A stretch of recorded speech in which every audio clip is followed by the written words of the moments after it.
রব্বানা ইন্নী আসকানতু মিন যুররিয়্যাতি বিওয়াদিন গায়রি যী যারইন ইনদা বাইতিকাল মুহাররাম।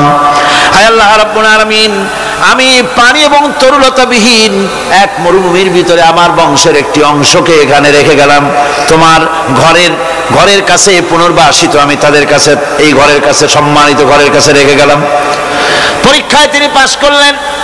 হযরতে হাজেরা প্রশ্ন করলেন, ইব্রাহিম, পানি নাই, খাবার নাই, মানুষ নাই, ঘর নাই, বাড়ি নাই, মরুভূমির ভিতরে আমাকে আর আমার বাচ্চারে ফেলে রেখে যাচ্ছ কেন? কোনো জবাব নাই। 2 বার 3 বার প্রশ্ন করলেন। এরপরে তিনি আবার প্রশ্ন করলেন, বললেন, ইব্রাহিম, এটা কি আল্লাহর হুকুম নাকি? হযরত ইব্রাহিম আলাইহিস সালাম নিজের কলিজার টুকরা সন্তান আর বিবিকে রেখে যেতেছেন ভারাক্রান্ত মন নিয়ে। তিনি আকাশের দিকে আঙ্গুল উঁচু করে দেখালেন। হযরত হাজেরা বুঝলেন তিনি তো আল্লাহর পয়গম্বর, আমার কোন অপরাধে এভাবে ফেলে যাওয়ার কথা নয়। তিনি বুঝলেন এটা আল্লাহর হুকুম। হযরতে হাজেরা বললেন, ইব্রাহিম রে, নিশ্চিন্ত মনে বাড়ি ফিরে যাও, আমার মনে কোনো চিন্তা নাই, কোনো পেরেশানি আর এখন নাই। আল্লাহর হুকুমেই যদি আমাকে এই মরুভূমির ভিতরে ফেলে যেয়ে থাকো, তাহলে আমি ওই আল্লাহর প্রতি এতটা ভরসা রাখি যে এই মরুভূমির ভিতরে জল পানি শূন্য, খাদ্য শূন্য জায়গায় আমি আমার বাচ্চাকে আল্লাহ রব্বুল আলামিন না খাওয়াইয়া মারবেন না। দ্বিতীয় পরীক্ষায় পাশ করলেন। 3 নম্বরে পরীক্ষা হলো, সন্তান বড় হয়ে গেছে, বুদ্ধি হয়েছে, দৌড়াতে পারে। আল্লাহ রাব্বুল আলামিন হুকুম করলেন, ছেলেকে জবাহ করো।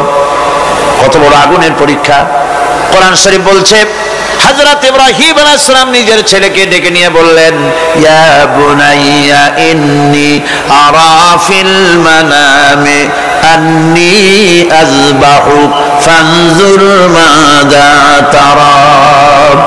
হে আমার কলিজার টুকরা সন্তান, আমি স্বপ্নে দেখেছি যেন আমি তোমাকে জবাহ করতেছি, তোমার রায় কি, তোমার মত কি, আমারে শোনাও। ছেলে পয়গম্বর, ছেলে তার জবাবে বললেন, ইয়া আবাতি ফাআল মা তু'মার সাতাজিদুনি ইনশাআল্লাহু মিনাস সাবিরিন। হে আমার আব্বাজান, আপনি যে ব্যাপারে স্বপ্নের ভিতরে আদিষ্ট হয়েছেন আপনি তা কার্যকরী করুন। আমাকে এতটুকু অধৈর্যের মধ্যে পাবেন না, আমাকে ধৈর্যশীলদের মধ্যে পাবেন। আমারে আপনি আল্লাহর হুকুম পালন করেন। আল্লাহ পাক শোনাচ্ছেন, ফালাম্মা আসলামা ওয়া তাল্লাহু লিল জাবিন। পিতা পুত্র দুজনই রাজি হয়ে গেল। পিতা তার ছেলেকে কাঁধ করে গলার উপরে ছুরি ধরেছেন। আল্লাহ রাব্বুল আলামিন ইসমাইল জবাহ হোক এটা আল্লাহ চান নাই, আল্লাহ চেয়েছেন পরীক্ষা করতে। পরীক্ষায় ইব্রাহিম পাশ হয়ে গেলেন। আল্লাহ পাক বলছেন, ওয়ানাদাইনাহু আইয়া ইব্রাহিম قد صدقت الرؤيا إنا كذلك نجزي المحسنين। আমি ইব্রাহিমকে ডেকে বললাম, ইব্রাহিম, তুমি তোমার স্বপ্নকে বাস্তবে রূপ দিয়েছো, আর এভাবেই করি আমি মুহসিনদেরকে পুরস্কৃত করে থাকি। আল্লাহ পাক খুশি হলেন। আল্লাহ পাক বললেন, ইন্না হাযা লাবালাউল মুবিন। নিঃসন্দেহে এটি একটি বিরাট পরীক্ষা ছিল। ঠিক কি না? আল্লাহ নিজে বলছেন এটা একটি বিরাট পরীক্ষা, আজিম ইমতিহান। সে ইমতিহানে তিনি পাশ করলেন। পরীক্ষায় উত্তীর্ণ হওয়ার জন্য রব্বুল আলামিন পুরস্কার দিয়ে দিলেন। আল্লাহ পাক বললেন, সালামুন আলা ইব্রাহিম। পড়েন সবাই, সালামুন আলা ইব্রাহিম। ইব্রাহিমের প্রতি আল্লাহ পাক বললেন, ইব্রাহিমের প্রতি সালাম রইল। সুবহানাল্লাহি ওয়া বিহামদিহি। ইবাদত এর আনুগত্যের এই উৎকৃষ্ট দৃষ্টান্ত স্থাপনের পর আল্লাহ পাক তার গোটা বিশ্বের মুসলমানদেরকে কিয়ামত পর্যন্ত ইব্রাহিম আলাইহিস সালামকে জাতির পিতা বানায়া দিলেন। সুবহানাল্লাহ। কইতে ইচ্ছা করে না? এরকম পরীক্ষা কোন পিতারা দিতে পারছে নাকি? গোটা বিশ্বের সমস্ত মানব মণ্ডলীর জন্য আল্লাহ পাক ইব্রাহিম আলাইহিস সালামকে কিয়ামত পর্যন্ত জাতির পিতা হিসাবে ঘোষণা করেছেন। সুবহান। মিল্লাতা আবিকুম ইব্রাহিম হুয়া সাম্মাকুমুল মুসলিমিন। তোমরা তোমাদের পিতা ইব্রাহিমের মিল্লাতের উপরে প্রতিষ্ঠিত হও। আল্লাহ পাক বলছেন তোমাদের পিতা ইব্রাহিমের মিল্লাতের উপরে প্রতিষ্ঠিত হও, আর আল্লাহই তোমাদের নাম রেখেছে মুসলমান, তোমরা হচ্ছে মুসলমান। আমাদের পরিচয়, ওই যে পরিচয়ের কথা আগে হয়ে গেছে, আমাদের পরিচয় আমরা মুসলমান। আমাদের পরিচয় কি? মুসলমান। এটা প্রথম পরিচয়। ইবাদতের পূর্ণাঙ্গ মাপকাঠি হিসেবে আল্লাহ পাক হযরত ইব্রাহিম আলাইহিস সালামকে দুনিয়াবাসীর সামনে পেশ করেছেন। কোরআন বলছে ইহুদি এবং খ্রিস্টানেরা মুসলমানদেরকে বিভ্রান্ত করতে চায়। তারা বলে ওয়াকালু কুনু হুদান আও নাসারা তাহতাদু কুল বাল মিল্লাতা ইব্রাহিম হানিফা ওয়া মা কানা মিনাল মুশরিকিন। ইহুদিরা বলে ইহুদি হও তবেই তোমরা সঠিক পথ পাবা, খ্রিস্টানের বলে খ্রিস্টান হও তবেই তোমরা সঠিক পথ প্রাপ্ত হবে। আল্লাহ পাক বলছেন এদের সকলকে বলে দাও বরং তোমরা সব পরিত্যাগ করে মিল্লাতে ইব্রাহিমের ভিতরে শামিল হয়ে যাও। এটাই মুক্তির পথ, এটাই নাজাতের পথ, এটাই আল্লাহর পথ। সুবহানাল্লাহি ওয়া বিহামদিহি। এমনকি রাসূল কারীম সাল্লাল্লাহু আলাইহি ওয়াসাল্লামকে আল্লাহ পাক বলেছেন আনিত্তাবি মিল্লাতা ইব্রাহিম হানিফা, চারদিক থেকে মুখ ফিরিয়ে এনে মিল্লাতে ইব্রাহিমের ভিতরে শামিল হয়ে যাও, তারই অনুসরণ করো। রাসূল কারীম সাল্লাল্লাহু আলাইহি ওয়াসাল্লাম ইবাদত বা আনুগত্যের সর্বোৎকৃষ্ট নমুনা হওয়ার কারণে ইব্রাহিম আলাইহিস সালাম সম্পর্কে হুজুর বলেছেন ইন্না ইব্রাহিমা খায়রুল বারিয়া, রাওয়াহু মুসলিম। হুজুর সাল্লাল্লাহু আলাইহি ওয়াসাল্লাম বলেছেন ইব্রাহিম হচ্ছেন জগতের সর্বোত্তম ব্যক্তি। সুবহানাল্লাহ। সুতরাং আমাদেরকে ইবাদতের নমুনা হিসেবে ইব্রাহিম আলাইহিস সালামকেও মানদণ্ড হিসেবে দেখতে হবে যে কিভাবে তিনি সারেন্ডার করেছিলেন আল্লাহ পাকের দরবারে।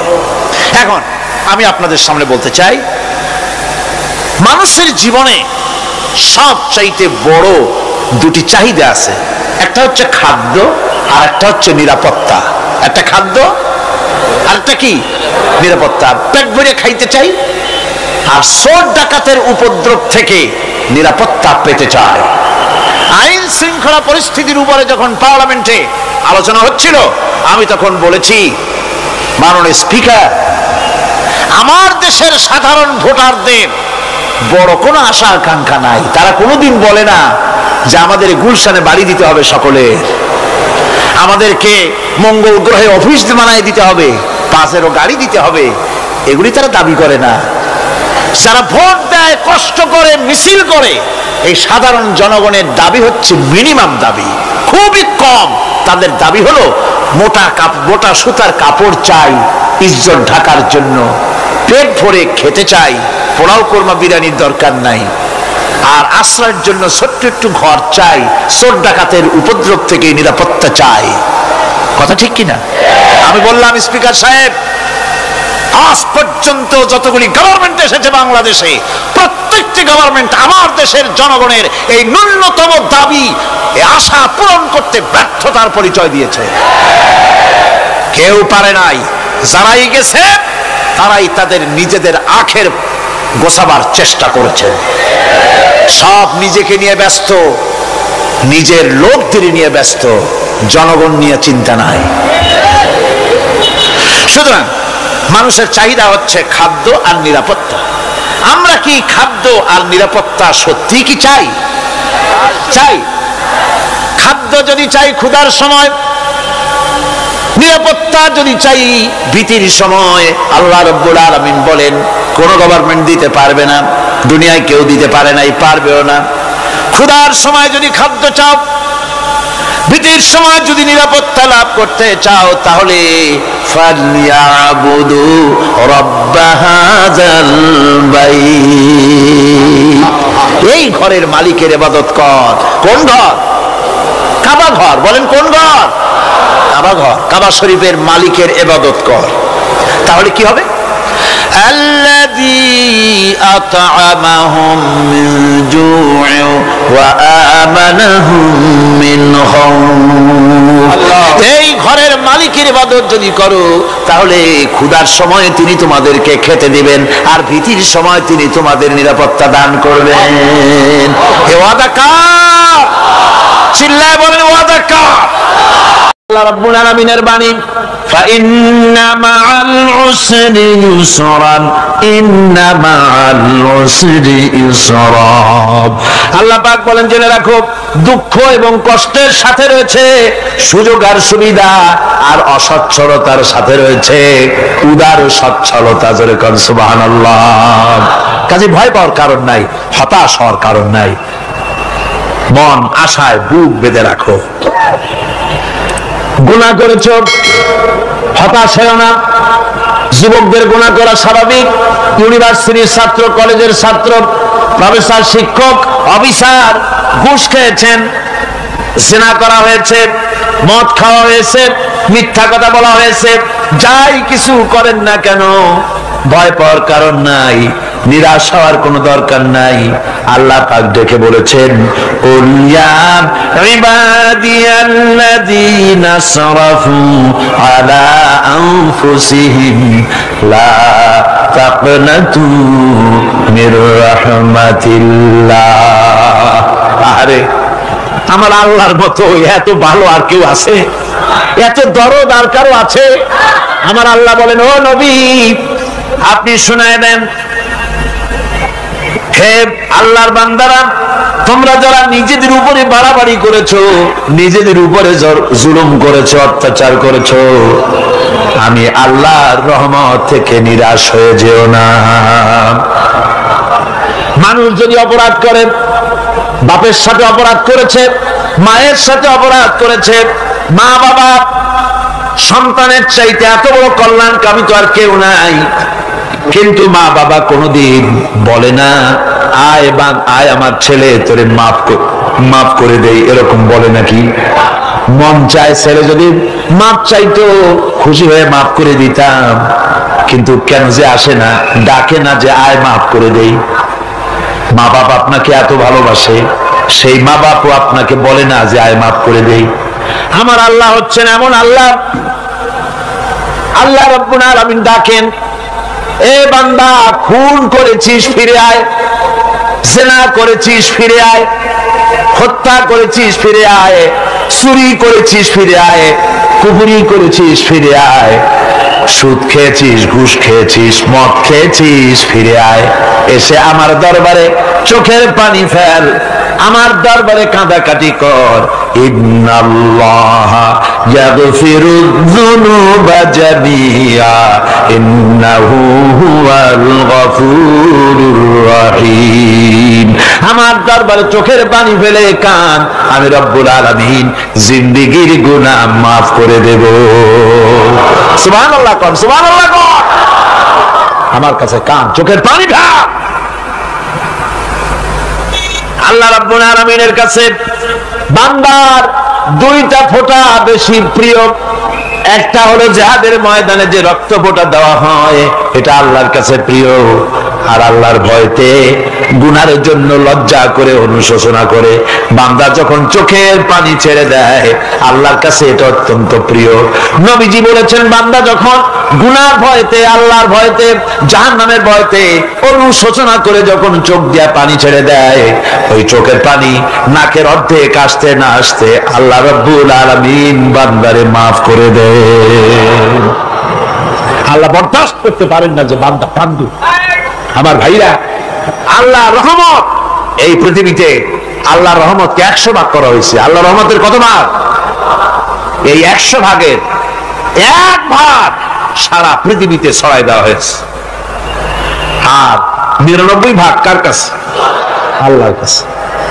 একটা ভাগ দুনিয়া ছড়ানো হয়েছে আদম আলাইহিস সালাম থেকে নিয়ে এই পর্যন্ত, এখান থেকে নিয়ে কিয়ামত পর্যন্ত পৃথিবীতে যত মানুষ আসবে, যত প্রাণী আসবে, তাদের মধ্যে প্রাণী জগত গাভী তার বাছুরকে ভালোবাসে ঠিক কিনা, হাতি তার বাচ্চাকে ভালোবাসে ঠিক কিনা, মুরগি তার বাচ্চাকে ভালোবাসে কিনা, প্রত্যেক মাই তার সন্তানকে ভালোবাসে মানুষের মতো। এই ভালোবাসা, এই স্নেহ, এই মমতা, এই করুণা, এই মহব্বত একটা ভাগ দুনিয়ায় দেওয়ার পর আপনি আর আমি যতটুকুন ভাগে পেয়েছি সেই মহব্বতে, স্ত্রীর মহব্বতে অস্থির, মায়ের মহব্বতে অস্থির, সন্তানের মহব্বতে অস্থির।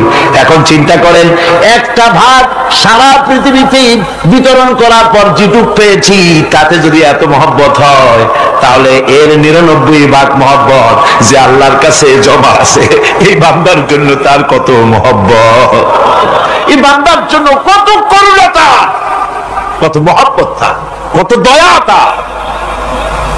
এজন্য আল্লাহ রাব্বুল আলামিন বলেছেন, নাব্বি ইবাদি আন্নী আনাল গফুরুর রহিম। আমার নবী সুসংবাদ দিয়ে দাও, বান্দাদেরকে শোনায় দাও যে আমি আল্লাহ তাআলা ক্ষমাশীল আর দয়াবান। হুজুর কাঁদতেছিলেন, হযরত ওমর রাদিয়াল্লাহু তাআলা আনহু এসে দেখেন হুজুর একা কাঁদতেছে। হুজুর জিজ্ঞেস করছেন, হযরত ওমর জিজ্ঞেস করলেন, হুজুর আপনি কাঁদেন কেন একা একা? হযরত ওমর বলেন, আমি যখন প্রশ্ন করলাম নবীজি বললেন, আমার কাছে কিছু আগে জিবরাইল এসেছিলেন, জিবরাইল এসে আমাকে বললেন আল্লাহ পাক বলেছেন, হে আমার নবী, ইসলামের ভিতরে থেকে যে সমস্ত মানুষগুলো ইসলামের ভিতরে থেকে চুল আর দাড়ি পাকায় দিছে, কিয়ামতের দিন এই লোকগুলারে আমি শাস্তি দিতে আমার শরম হবে। হযরত ওমর বলেন, হুজুর উম্মতের জন্য কত বড় খুশ খবর এটা, আর আপনি কাঁদতেছেন। হুজুর বলেন, ওমর তুমি জানো না আমার কান্নার কারণ ভিন্ন।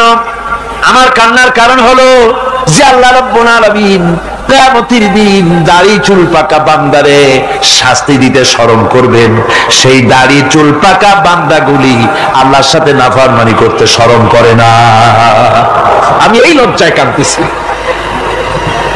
ভাইরা, হুজুর আল্লাহ পাক বলেন, ও আমার নবী, রাতের আধারে যখন একটা বুড়া আমার দরবারে হাত উঁচু করে, একটা বুড়া মানুষ রাতের আধারে যখন আমার দরবারে হাত উঁচু করে আর যখন বলতে থাকে, রব্বুল আলামিন আমার পেছনের জীবনটা বড় খারাপ করেছি, এমন কোন কাজ জীবনে করি নাই যা তোমার কাছে কিছু দাবি করতে পারি, সব রকমের নাফরমানি করেছি, আজ আমি বুড়া হয়ে গেছি, কামাই করতে পারি না, ছেলে আমাকে চোখে দেখতে পারে না, পুত্রবধূ আমাকে ঘরে জায়গা দেয় না, আমার স্ত্রী আমাকে দেখতে পারে না, রোজগার করতে পারি না, হাঁটতে পারি না, চলতে পারি না, সবার কাছে আমি তিতা হয়ে গেছি, আমি দাঁড়াতে পারি না, কোমরে ব্যথা পাই, হাঁটুতে ব্যথা পাই, চলতে পারি না, কানে শুনতে পাই না, চোখে দেখতে পারি না, আর তোমার কাছে কিছু চাইয়া নেব এমন ভালো কাজও করি নাই। এইভাবে যখন বান্দা কাঁদতে থাকে আমার দরবারে, ও আমার হাবিব আমার রহমতের দরিয়ায় জোশ মেরে যায়, আমার শরম হয় এই বুড়াটারে কেমনে খালি হাতে ফিরাইয়া দেই। সুবহানাল্লাহ, সুবহানাল্লাহ। আমার আল্লাহর এত দয়া, আমার আল্লাহর এত মায়া, এত মহব্বত। আমার আল্লাহ রাব্বুল আলামিন বলেন, ওয়াইদা সালাকা ইবাদি আন্নী ফাইন্নী করিব। আমার হাবিব, আমার বান্দা আমার ব্যাপারে প্রশ্ন করে, আমি বান্দার একদম নিকটে। কোরআন শরীফের ভিতরে যত জায়গায় রাসূলকে বলা হয়েছে সুয়ালের কথা, আপনাকে প্রশ্ন করা হয়, আল্লাহ তার জবাব কুল এই কথা বলে জবাব দিয়েছেন। যত জায়গায় সুয়াল এসেছে, যেমন কোরআনে কারীমের মধ্যে আল্লাহ পাক বলেন, ওয়ায়াসআলুনাকা আনিল মাহিদ, মেয়েদের হায়েজ সম্পর্কে জিজ্ঞাসা করা হয়, কুল হিয়া আযা, হে নবী আপনি বলুন। এভাবে করে কুল দিয়ে জবাব দেওয়া হচ্ছে। আবার প্রশ্ন করা হচ্ছে, ওয়ায়াসআলুনাকা আনিল আনফাল, এই গনিমতের মাল সম্পর্কে হুজুর আপনাকে, হে নবী আপনাকে প্রশ্ন করা হয়। আল্লাহ কুল দিয়ে জবাব দিলেন, আল্লাহ বলেন আপনি বলেন। ওয়ায়াসআলুনাকা আনিল খামরি ওয়াল মাইসির, আল্লাহ পাক বলেন নবী আপনারে প্রশ্ন করা হয়, কুল ফীহিমা ইসমুন কাবীর, আল্লাহ কুল দিয়া বললেন তুমি বলো। আবার বলা হলো ওয়ায়াসআলুনাকা আনিল আহিল্লা কুল হিয়া মাওয়াকিতু লিন্নাস। নবী, আপনাকে প্রশ্ন করা হয় চাঁদের ক্রমবর্ধমান এবং ক্রমহ্রাস, এই যে বাড়ে আর কমে, পূর্ণিমা হয় অমাবস্যা হয়, কেন হয়? আপনি বলুন কুল, আপনি বলেন এটা আমি অক্ত এবং সময়, বছর আর দিন গণনা করার জন্য পৃথিবীবাসীদের জন্য বিনা পয়সায় একটা ক্যালেন্ডার বানাইয়া আকাশে ঝুলাই রেখেছি। এভাবে যত জায়গায় এসেছে আপনাকে প্রশ্ন করা হয়, তত জায়গায় আল্লাহ জবাব দিয়েছেন কুল, আপনি বলেন। গোটা কোরআন শরীফের ভিতরে এই একটি মাত্র জায়গা যেখানে বলা হয়েছে আপনাকে প্রশ্ন করা হয়। আল্লাহ এখানে বলতে পারতেন কুল, আপনি বলেন, আল্লাহ তোমাদের নিকটবর্তী, এভাবে জবাব হয় না। এটা কায়দাটা হলো এই, আল্লাহ বলতেছেন ওয়াইজা সালাকা ইবাদি, ও আমার নবী, প্রশ্ন তো আমার বান্দারা আমার ব্যাপারে করেছে, এবার আপনার জবাবের কোনো দরকার নাই। প্রশ্ন আমার ব্যাপারে, আমি নিজে জবাব দিয়ে দেই। ফা ইন্নী কারীব, ও বান্দা, আমার ব্যাপারে প্রশ্ন করেছিস, জবাব আমি দেই, আমি তোর সবচাইতে বেশি নিকটে। সুবহানাল্লাহ, কত নিকটে? ওয়ানাহানু আকরাবু ইলাইহি মিন হাবলিল ওয়ারিদ। তোর যে রগ, এই শাহরগের চাইতেও আমি তোর বেশি কাছে। সুবহানাল্লাহ, আমারে ডাক, আমারে ডাক, কলিজা দিয়া ডাক, অন্তর দিয়ে ডাক। মনের থেকে মানুষ যদি ডাকে, মুখের ডাক আর মনের ডাক এক জিনিস নয়। দিল সে জুবাত নিকলতি হ্যায়, असर रखती है पर नहीं मगर ताकते परवाज रखती है। দিল থেকে যে কথা বেরোয় তা প্রভাব বিস্তার করে, ডানা নাই কিন্তু ওড়ার ক্ষমতা রাখে। মনের কথাই ভিন্ন। মন থেকে, দিল থেকে, কলিজা থেকে, অন্তরের গভীর কন্দর থেকে মুহাব্বতের সাথে কেউ যদি একবার বলে আল্লাহ, বলেন আল্লাহ, আল্লাহ, আল্লাহ, আল্লাহ রাব্বুল আলামিন বলেন অন্তরের অন্তঃস্থল থেকে একটি বার যদি বান্দা বলেন আল্লাহ, আল্লাহ বলেন 70 বার সাড়া দিয়া জিজ্ঞেস করি, বান্দা কি চাও, আমি তোমার কাছে আসি। সুবহানাল্লাহ, আমি তোর একদম কাছে, কি চাস বল, বল আমার কাছে। এমন দয়াবান, এমন মেহেরবান, এমন আল্লাহ আমাদের। সে আল্লাহ রাব্বুল আলামিন তিনি বলছেন وقال ربكم ادعوني استجب لكم। তোমাদের রব বলেছেন আমারে ডাকো, আমি আল্লাহ ডাকের সাড়া দিয়ে দেব। সুবহানাল্লাহ, কারে ডাকতে হবে, কারে ডাকতে হবে?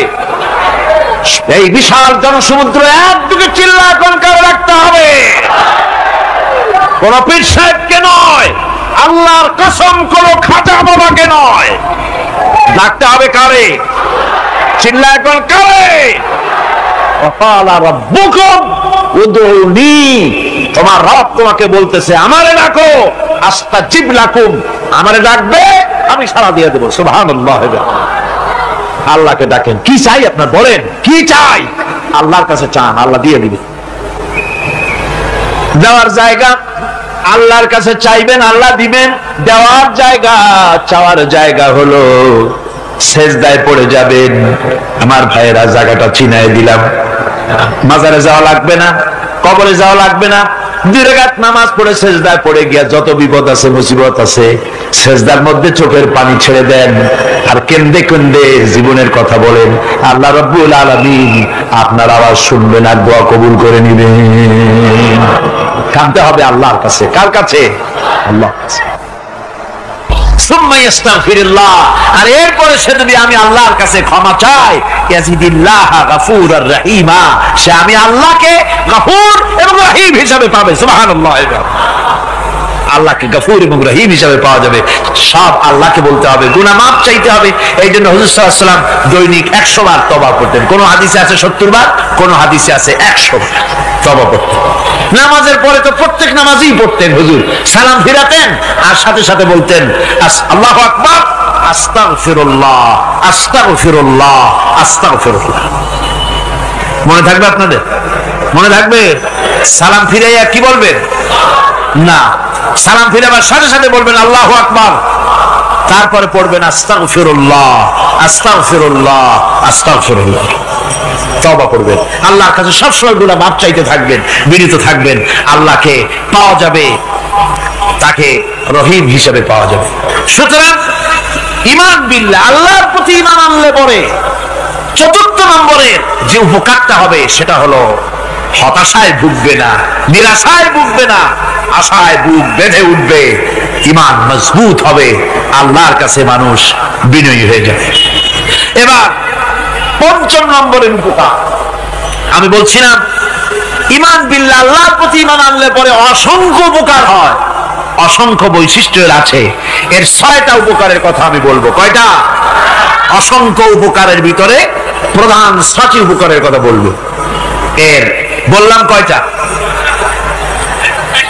4টে বলছি। এবার বলো পঞ্চম উপকারের কথা। আল্লাহর প্রতি আপনি পূর্ব পশ্চিমে কতবার মুখ ঘোরালেন, এটাই কিন্তু আপনার আসল সৎ কাজ নয়। আসল সৎ কাজ হলো আল্লাহর প্রতি ঈমান আনা।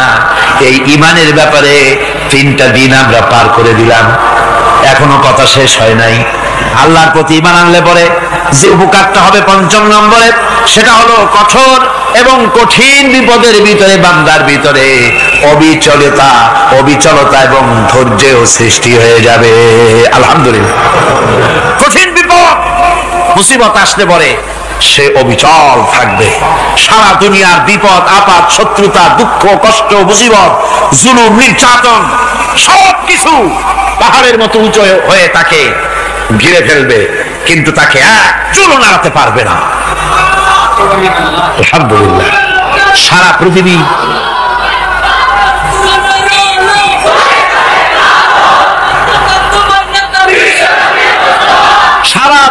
একদিকে আর সে একা একদিকে থাকবে। বিরোধিতা তো হবেই, বিপদ তো আসবে। কবি বলতেছেন সাথে জাকা রহা হ্যায় असल से ता इमरोज सते जाका रहा है असल से ता इमरोज चरागे मुस्तफावी से शरारे बुलाबीस। সে আরমান কাল থেকে শুরু করে মুস্তাফা সাল্লাল্লাহু আলাইহি ওয়াসাল্লামের দীপ শিখার সাথে আবু জাহেল, আবু লাহাবের অগ্নিস্ফুলিঙ্গের টক্কর লেগেই আছে। রাসূলুল্লাহ আল্লাহর দেওয়া এই বিধান, এই দ্বীনের বাতিটা টিম টিম করে জ্বলেছে। আর গোরকি, টর্নেডো, হাজার হাজার মাইল বেগে হেরিকেন এসেছে, গোরকি এসেছে, টর্নেডো এসেছে, টাইফুন এসেছে, কিন্তু এই আলো নিবাইতে পারে নাই। সুবহানাল্লাহ। এই আলো নিবাতে পারে নাই। এই শত্রুতা চিরকালের, নিবাতে পারবে না। কারণ হচ্ছে আল্লাহ রাব্বুল আলামিন বলেছেন ইউরিদুনা লিয়ুতফিউ নূরাল্লাহি বিআফওয়াহিহিম ওয়াল্লাহু মুতিম্মু নূরিহি ওয়ালাউ কারিহাল কাফিরুন। ওরা চায় মুখের ফু দিয়ে আমার আলোকে নিভিয়ে দেবে, কিন্তু আমি আমার আলোকে পূর্ণতা দান করব, তাতে কাফের বেঈমানদের কলজায় যত জ্বালা যন্ত্রণা হোক আমার দ্বীন কেউ মিটাই দিতে পারবে না। সুবহানাল্লাহ। সুতরাং বিপদে অবিচলতা আসবে, সে অটল হবে, মজবুত হবে। কোরআনে কারীম বলতেছে ওয়া কাযালিকা জাআলনা লিকুল্লি নাবিয়্যিন আদুওয়াম মিনাল মুজরিমিন। এই পৃথিবীতে এমনি করে আমি সকল নবীদের শত্রু বানিয়েছি, সব পাপিষ্ঠ অপরাধীদেরকে। নবীদের সাথে বিরোধিতা করেছে কারা? পাপিষ্ঠরা, অপরাধীরা। আজও খুঁজে দেখেন, আজও ইসলামী আন্দোলনের বিরোধিতা যারা করে সবগুলি কি পাপিষ্ঠ? সত্য কি রাখো?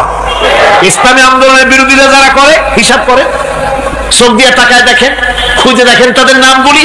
মদখোর, জেনাকার, বদমাশ, চোর, হাইজাকার, বেনামাজি, লুটেরা, মিথ্যাবাদী, সবচাইতে সমাজের নিকৃষ্ট লোকগুলি ইসলামের বিরুদ্ধে।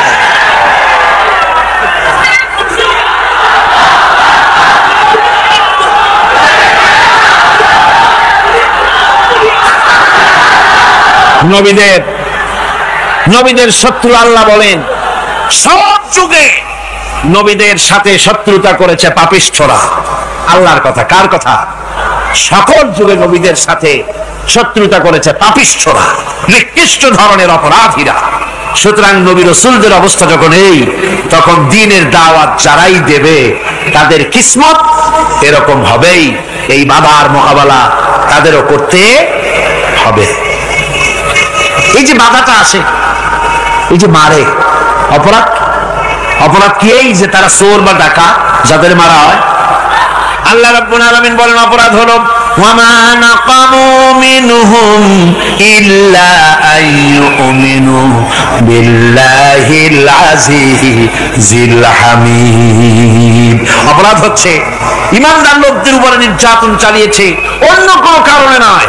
কারণ একটাই, তারা আল্লাহর জমিনে আল্লাহর দ্বীন প্রতিষ্ঠা করতে চেয়েছে, আর কোনো অপরাধ না।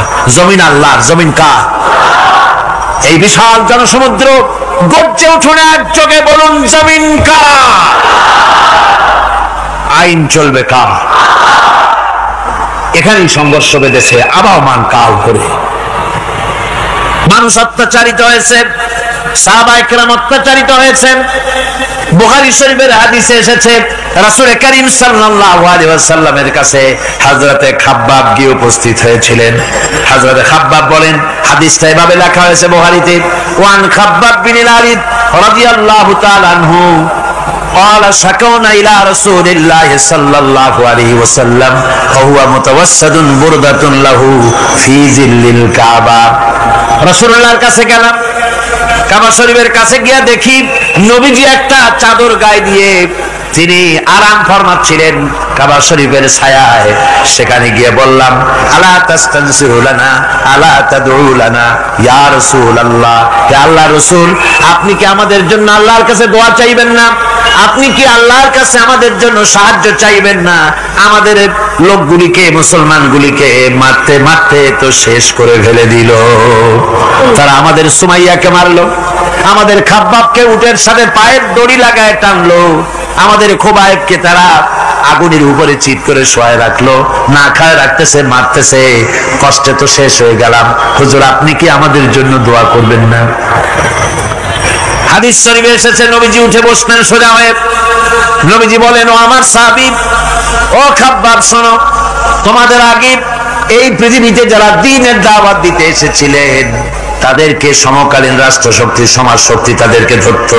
ফায়ুখাজুর রাজুল, তাদেরকে তারা ধরতো। ফায়ুফারু লাহু ফিল আরদ, আর তার জন্য জমিনের ভিতরে কবর বানাইতো।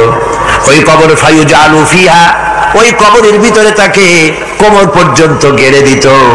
সুম্মা ইউতা বিল মানশার, এরপরে করাত আনতো। ফায়ুদাউ আলা রাসিহি, এরপরে ওই করাত তার মাথার উপরে রাখতো।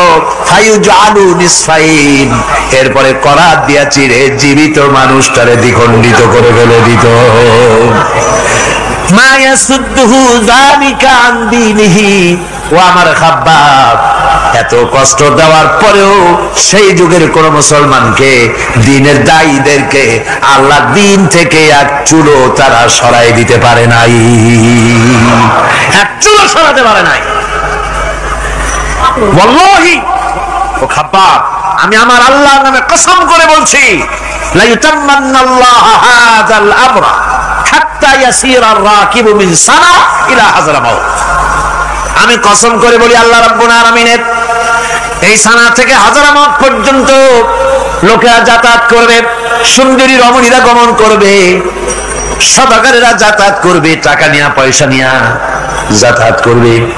তাদের মনের মধ্যে লুটের ভয়, টাকার ভয়, চুরির ভয়, ডাকাতির ভয়, জেনার ভয়, হত্যার ভয়, ধর্ষণের ভয়, কোন ভয় থাকবে না। লা ইয়াখাফু ইল্লাল্লাহ, আল্লাহ ছাড়া কোনো ভয় থাকবে না। এমন একটা সমাজ, এমন একটা সময় আসবে।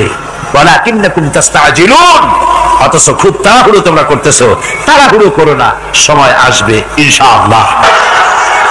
আমার ভাইয়েরা, আমার বন্ধুগণ, কঠিন বিপদে অবিচলতা এবং ধৈর্যের দৃষ্টান্ত রেখে গেছেন আম্বিয়া আলাইহিমুস সালাম। সুবহানাল্লাহ। কঠিন বিপদে অবিচলতা, দৃঢ়তা, ধৈর্য কারে বলে, তার দৃষ্টান্ত কারা রেখেছেন? আম্বিয়া আলাইহিমুস সালাম। ওনারাই আমাদের আদর্শ, নবীরাই আদর্শ। সাহাবায়ে কেরাম রিদওয়ানুল্লাহ তাআলা আলাইহিম আজমাইন আমাদের আদর্শ। ভাইরা আমার, মুসা আলাইহিস সালামকে ফেরাউন যখন ঘিরে ফেলে দিল, কোরআনের সব কথা গল্প গুজবার ইতিহাসের জন্য লেখা হয় নাই। কোরআনের মধ্যে যা লেখা হয়েছে সব বান্দাদের উপদেশের জন্য, যাতে করে লোকেরা চিরটা কাল এর থেকে উপদেশ নিয়ে নিজেদের তৈরি করতে পারে। জোরে বলেন সুবহানাল্লাহ। মুসা আলাইহিস সালামের কথা আল্লাহ বলেন, ফেরাউন তাকে ঘিরে ফেলে দিল, পালাবার রাস্তা নাই। ফালাম্মা তারাআল জামআন ক্বালা আসহাবু মূসা ইন্না লামুদরাকুন। মুসা আলাইহিস সালামের উম্মতেরা বললেন, হে মুসা, পাকড়াও হয়ে গেছি, পালাবার রাস্তা নাই। তিন দিক থেকে আমাদেরকে ঘেরাও করেছে ফেরাউনের শক্তি। সামনে কি? দরিয়া, আর তিন দিকে কি? ঘেরাও আন্দোলন। পালাবার পথ নাই, পালাবার পথ নাই। সারাশি আক্রমণ, ঘেরাও আন্দোলন। এই যে ঘেরাও টেরাও তো আজকে নতুন নাই, ঘেরাও আসছে অনেক আগের থেকে। আসলে কথা বুঝতে পেরেছি। মাইক না থাকলে আমি কি করবো কোন? আজকে এরকম হচ্ছে কেন? আগামীকাল ঠিক হবে ইনশাআল্লাহ, রাগ করেন না। গান হচ্ছে, বসেন বসেন। শয়তান ঢুকছে মাইকের মধ্যে। অনেক সময় হয় কি, মাইকের হাই পাওয়ারের যে মেশিন আছে, এর ভিতরে ইথার থেকে রেডিওর ওই গানগুলি ওর মধ্যে ঢুকে পড়ে। কথা বুঝতে পেরেছে? এই জন্য শয়তান তো আর বসে থাকে না, ওরা তো কিছু করার আছে। ধৈর্য ধরেন, ধৈর্য ধরেন। কালকে অপারেটরদেরকে মাওলানা শামসুদ্দিন সাহেবের কাছে অনুরোধ করবো, অপারেটর একটু ভালো করে হেদায়েত করে দেবেন মাইকে। আজকে আমার নিজেরও কষ্ট হচ্ছে, আমিও বুঝতে পারছি না যে আমার কথাগুলি কি আওয়াজে বেরোচ্ছে, যার জন্য আমাকে বেশি চিল্লাইতে হচ্ছে। বক্তাকে কি লাউডে তার কথা বেরোচ্ছে তা তার কানে আসতে হয়, তাহলে বোঝা যায় যে আমার কথাগুলি কিভাবে বেরোচ্ছে। এটা এই অবস্থায় সিচুয়েশন আজকে নাই, এবং লোকেরাও মাইকের ব্যাপারে আজকে অভিযোগ করেছে, যা বিগত 16 বছরে করে নাই। সেটের ব্যাপারে কোথাও কোনো অসুবিধা হয়েছে? মাইকটা ভালো, এবং মাইক যারা দেন প্রতি বছর খেদমত করে, আল্লাহ তাদের প্রতি রহম করুন। সবাই বলেন আমিন। এদেরকে রাগ করে পথে পাই আবার মারধর করেন না। সিলেটের যে তাফসীর মাহফিল হয়, বিগত 19 বছর তাফসীর করেছি একটানা, এবার 20 বছর পুরো হবে ইনশাআল্লাহ। সিলেটে একটানা 20 বছর তাফসীর করতেছি সেখানে। তো মাইক, একটা লোক বিনা পয়সা মাইক দেয়, মাইকের ভাড়া সে নেয় না। তাফসীরের মাহফিলের মাইকের ভাড়া নেয় না। যে বছর এরশাদ সরকার আমাকে প্লেন থেকে নামতে দিল না, আপনাদের মনে আছে? সিলেট থেকে ফিরাই দিল। এই খবরটা মাইকম্যান যখন শুনেছে যে আমাকে নামতে দেয় নাই, ফিরাই দেওয়া হয়েছে, সাথে সাথে স্ট্রোক করেছে, হার্ট ফেল করে দুনিয়া থেকে বিদায় হয়ে গেছে। সিলেটে তাফসীর হতে পারবে না, এই কথা সে বরদাস্ত করতে পারে না। আমি কেঁদেছি আর দোয়া করেছি, আল্লাহ, কোরআনের মহব্বতের লোকটার এই অবস্থা হলো, তোমার জান্নাত তুমি দয়া করে তাকে দান করে দিও। কাজে কোন ব্যবসায়ী চায় না যে তার ব্যবসাটা খারাপ হোক, লোকেরা মন্দ বলুক। এই মাইকের ব্যাপারে আপনারা আজকে রাগারাগি করেন না, যা হয়েছে কালকে ভালো হবে ইনশাআল্লাহ। সবাই বলেন ইনশাআল্লাহ। এখন চলেন আমরা ফেরাউনের অবস্থা দেখি গিয়া কি করতেছে ফেরাউন।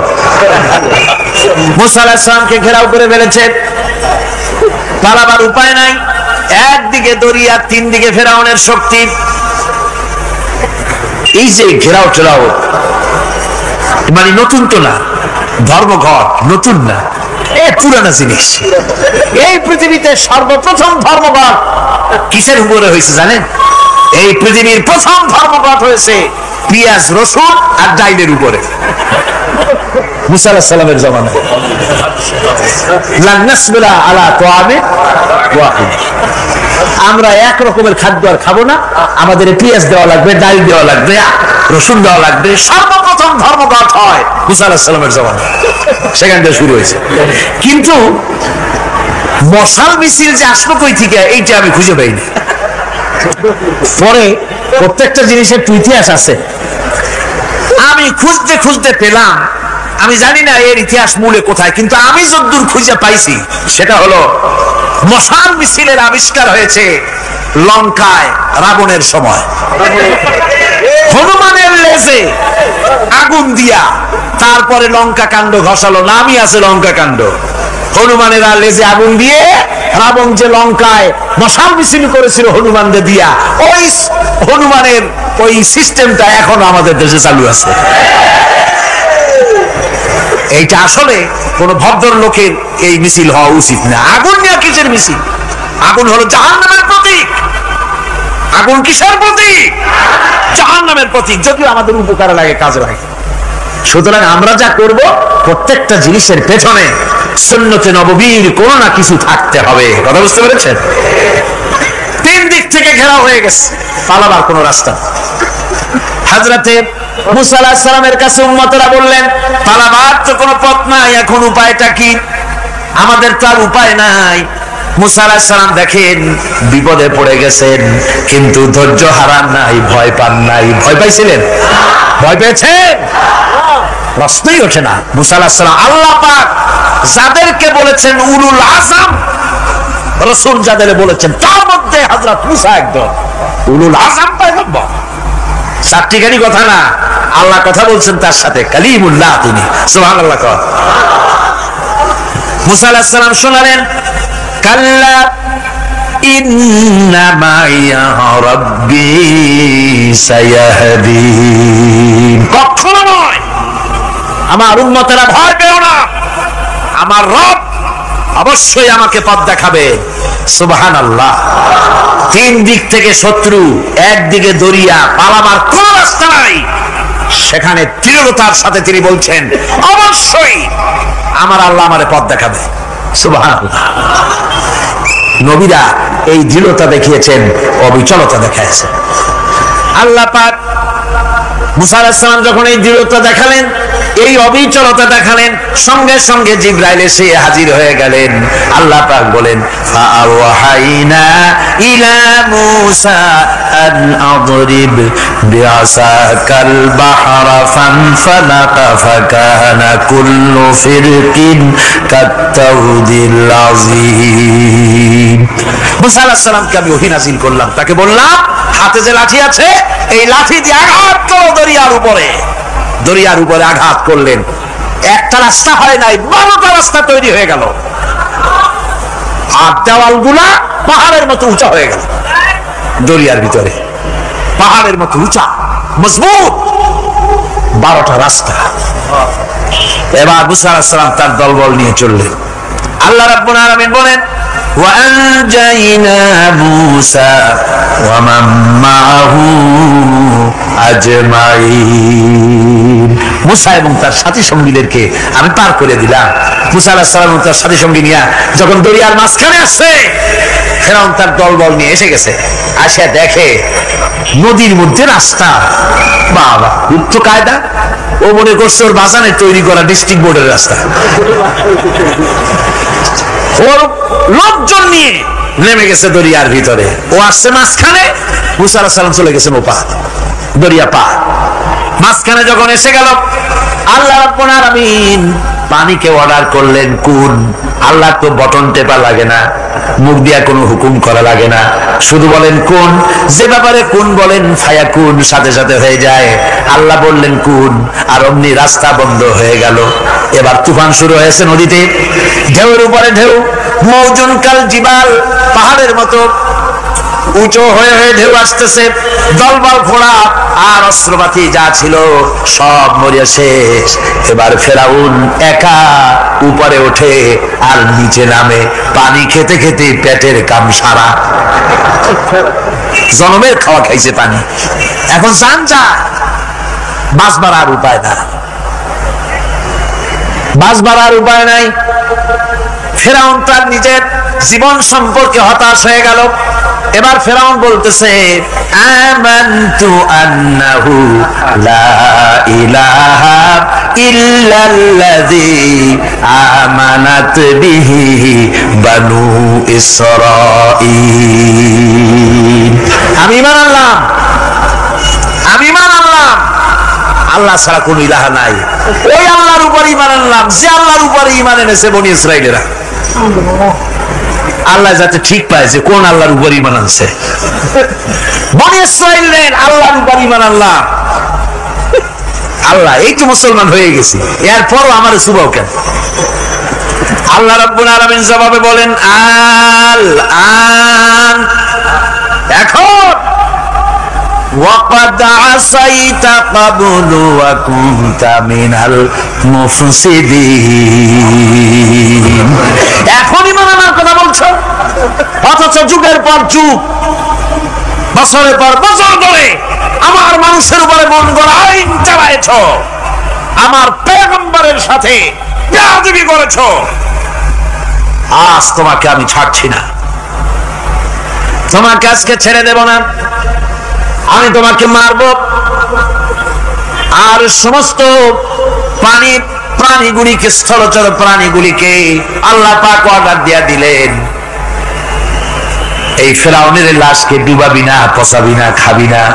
আল-ইয়াওমা নুনাজ্জিকা বিবাদানিক, আমি তোমার শরীরে বাঁচাই দেব, পোকে খাবে না, পানিতে পচবে না, মাছে খাবে না, কুমিরে খাবে না, দুনিয়ার কোন পশুতে খাবে না। আমি তোরে শুটকি বানাইয়া রাখবো, যাতে করে দুনিয়ার সমস্ত ফেরাউন যত যুগে যুগে আসে তোরে দেখে যেন হেদায়েত নিতে পারে। ফেরাউনকে আল্লাহ শুটকি বানায় রাখছে।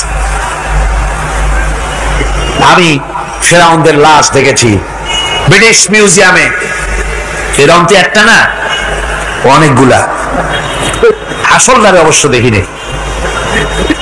ব্রিটিশ মিউজিয়ামে ওই ফেরাউন গুলার লাশ যখন অসুবিধা হয়, মমিগুলি, তখন ইংল্যান্ডে নিয়ে যায় চিকিৎসা করাবার জন্য।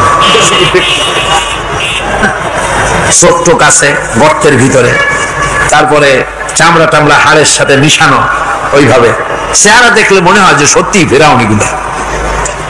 আর ব্রিটিশের কাম মিশর থেকে নামছে এমন কোন জিনিস নাই।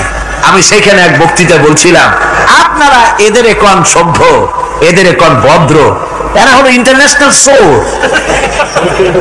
ওরা সারা দুনিয়া চুরি করেছে। লন্ডনে বক্তৃতা করেছি, সারাটা দুনিয়া চুরি করছে, আমাদের দেশকে শোষণ করেছে। এই বিশাল ভূভাগকে শোষণ করে ইংল্যান্ডের দ্বীপটাকে তারা সাজাইছে। তারা ময়ূর সিংহাসনের, শাহজাহানের ময়ূর সিংহাসনের ময়ূরের বাম চোখে কোহিনূর মণি লাগাইছিলেন, শাহজাহান ময়ূরের ডান চোখে কোহিনূর মণি লাগায় নাই। কোহিনূর মণির অনেক দাম, আমি দেখে এসেছি মণি, এখন সেটা কুইন এলিজাবেথের মুকুটের শোভা পাচ্ছে। সেই মণি এমনি বলে প্রবাদে 7 রাজার ধন 1 মাণিক্য, বলেন এরকম, অনেক দাম। শাহজাহান দেখালেন, আমি মুসলমান, আমার কাছে এটার দাম নাই, এই জন্য ময়ূরের ডান চোখে লাগালাম না, বাম চোখে লাগাই দিলাম। এইটারে চুরি করছে। তারপরে মিশর থেকে, মিশরের মমি চুরি করেছে, জুতা চুরি করছে, ছাতি চুরি করছে, পিসা চুরি করেছে। আমি বললাম এগুলা কি ভদ্রলোক নাকি? এরা জুতা চোর, পিসা চোর, লাঠি চোর, সব চুরি করছে। যাই দেখেন ব্রিটিশ মিউজিয়ামের মধ্যে সব দুনিয়া চুরি করা জিনিস নিয়ে তারা মানুষকে দেখাইয়া পয়সা অর্জন করছে। টিপু সুলতানের তরবারিটা পর্যন্ত চুরি করেছে। আজ পর্যন্ত ব্রিটিশ মিউজিয়ামে টিপু সুলতানের তরবারিটা আছে, আমি তরবারিটা দেখে এসেছি। আমার বন্ধুগণ, বলতেছিলাম যে পৃথিবীতে আল্লাহ রাব্বুল আলামিন নবীরা তাদের চরিত্র দিয়ে বিপদের মোকাবেলা করে দুনিয়ার সামনে কঠিন বিপদের মোকাবেলা করে অবিচলতা, দৃঢ়তা দেখায় গেছেন যে কেমন করে এই পৃথিবীতে বিপদের সামনে মোকাবেলা করতে হয়। ধৈর্য ধরতে হবে, বিপদ আসবে পাহাড় সমান হয়ে, আপনাকে ধৈর্য ধারণ করতে হবে সেভাবে বুক বেঁধে। যেহেতু এটা যদি বিশ্বাস হয় যে আমার কিসমতে যা আছে তার থেকে বেশি কিছু হবে না, তাহলেই আপনার ধৈর্য আসবে, ভয় পাবেন না। কথা ঠিক কিনা কন? এবারে হযরত হুদ আলাইহিস সালাম সম্পর্কে আল্লাহ রাব্বুল আলামিন বলেন, হযরতে হুদকে যখন ষড়যন্ত্র হলো কাফির বেঈমানেরা তাকে মেরে ফেলার জন্য যখন সরকারি ষড়যন্ত্রে লিপ্ত হয়ে গেল, হযরতে হুদ সমাজের এই চ্যালেঞ্জের মোকাবেলা করলেন। হযরত হুদ বলেন, ফাকিদুনি জামিআন সুম্মা লা তুনজিরুন ইন্নী তাওয়াক্কালতু আলাল্লাহি রাব্বি ওয়া রাব্বিকুম। আমি তোমরা তোমাদের ষড়যন্ত্র আমার বিরুদ্ধে যত পারো আমার বিরুদ্ধে ষড়যন্ত্র চালাও, এতটুকু আমার অবকাশ দিও না। আমি এমন আল্লাহর উপরে ভরসা করেছি যার হাতের ভিতরে তোমাদেরও জান আর আমারও জান। যা পারো তাই করো। সরকার সমস্ত শক্তি একত্রিত হয়ে আমার মোকাবেলা করো। একদিকে হুদ আলাইহিস সালাম, আর একদিকে গোটা জাতি। হযরত হুদ ভয় পায় নাই। সুবহানাল্লাহ। ঈমান বিল্লাহ মানুষের কলিজাকে এভাবে শক্ত করে দেয়। কোন আলহামদুলিল্লাহ।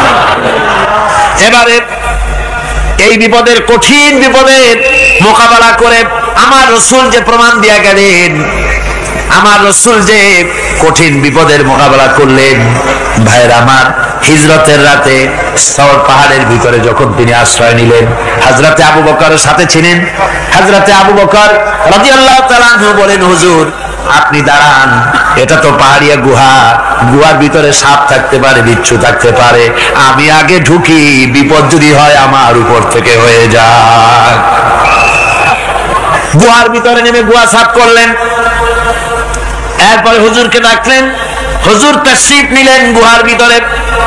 এরপরে হুজুর বললেন, আবু বকর, পাহাড়ে হেঁটে হেঁটে 2-3টা পাহাড় পাড়ি দিয়া যাওয়া লাগে সোর পাহাড়ে।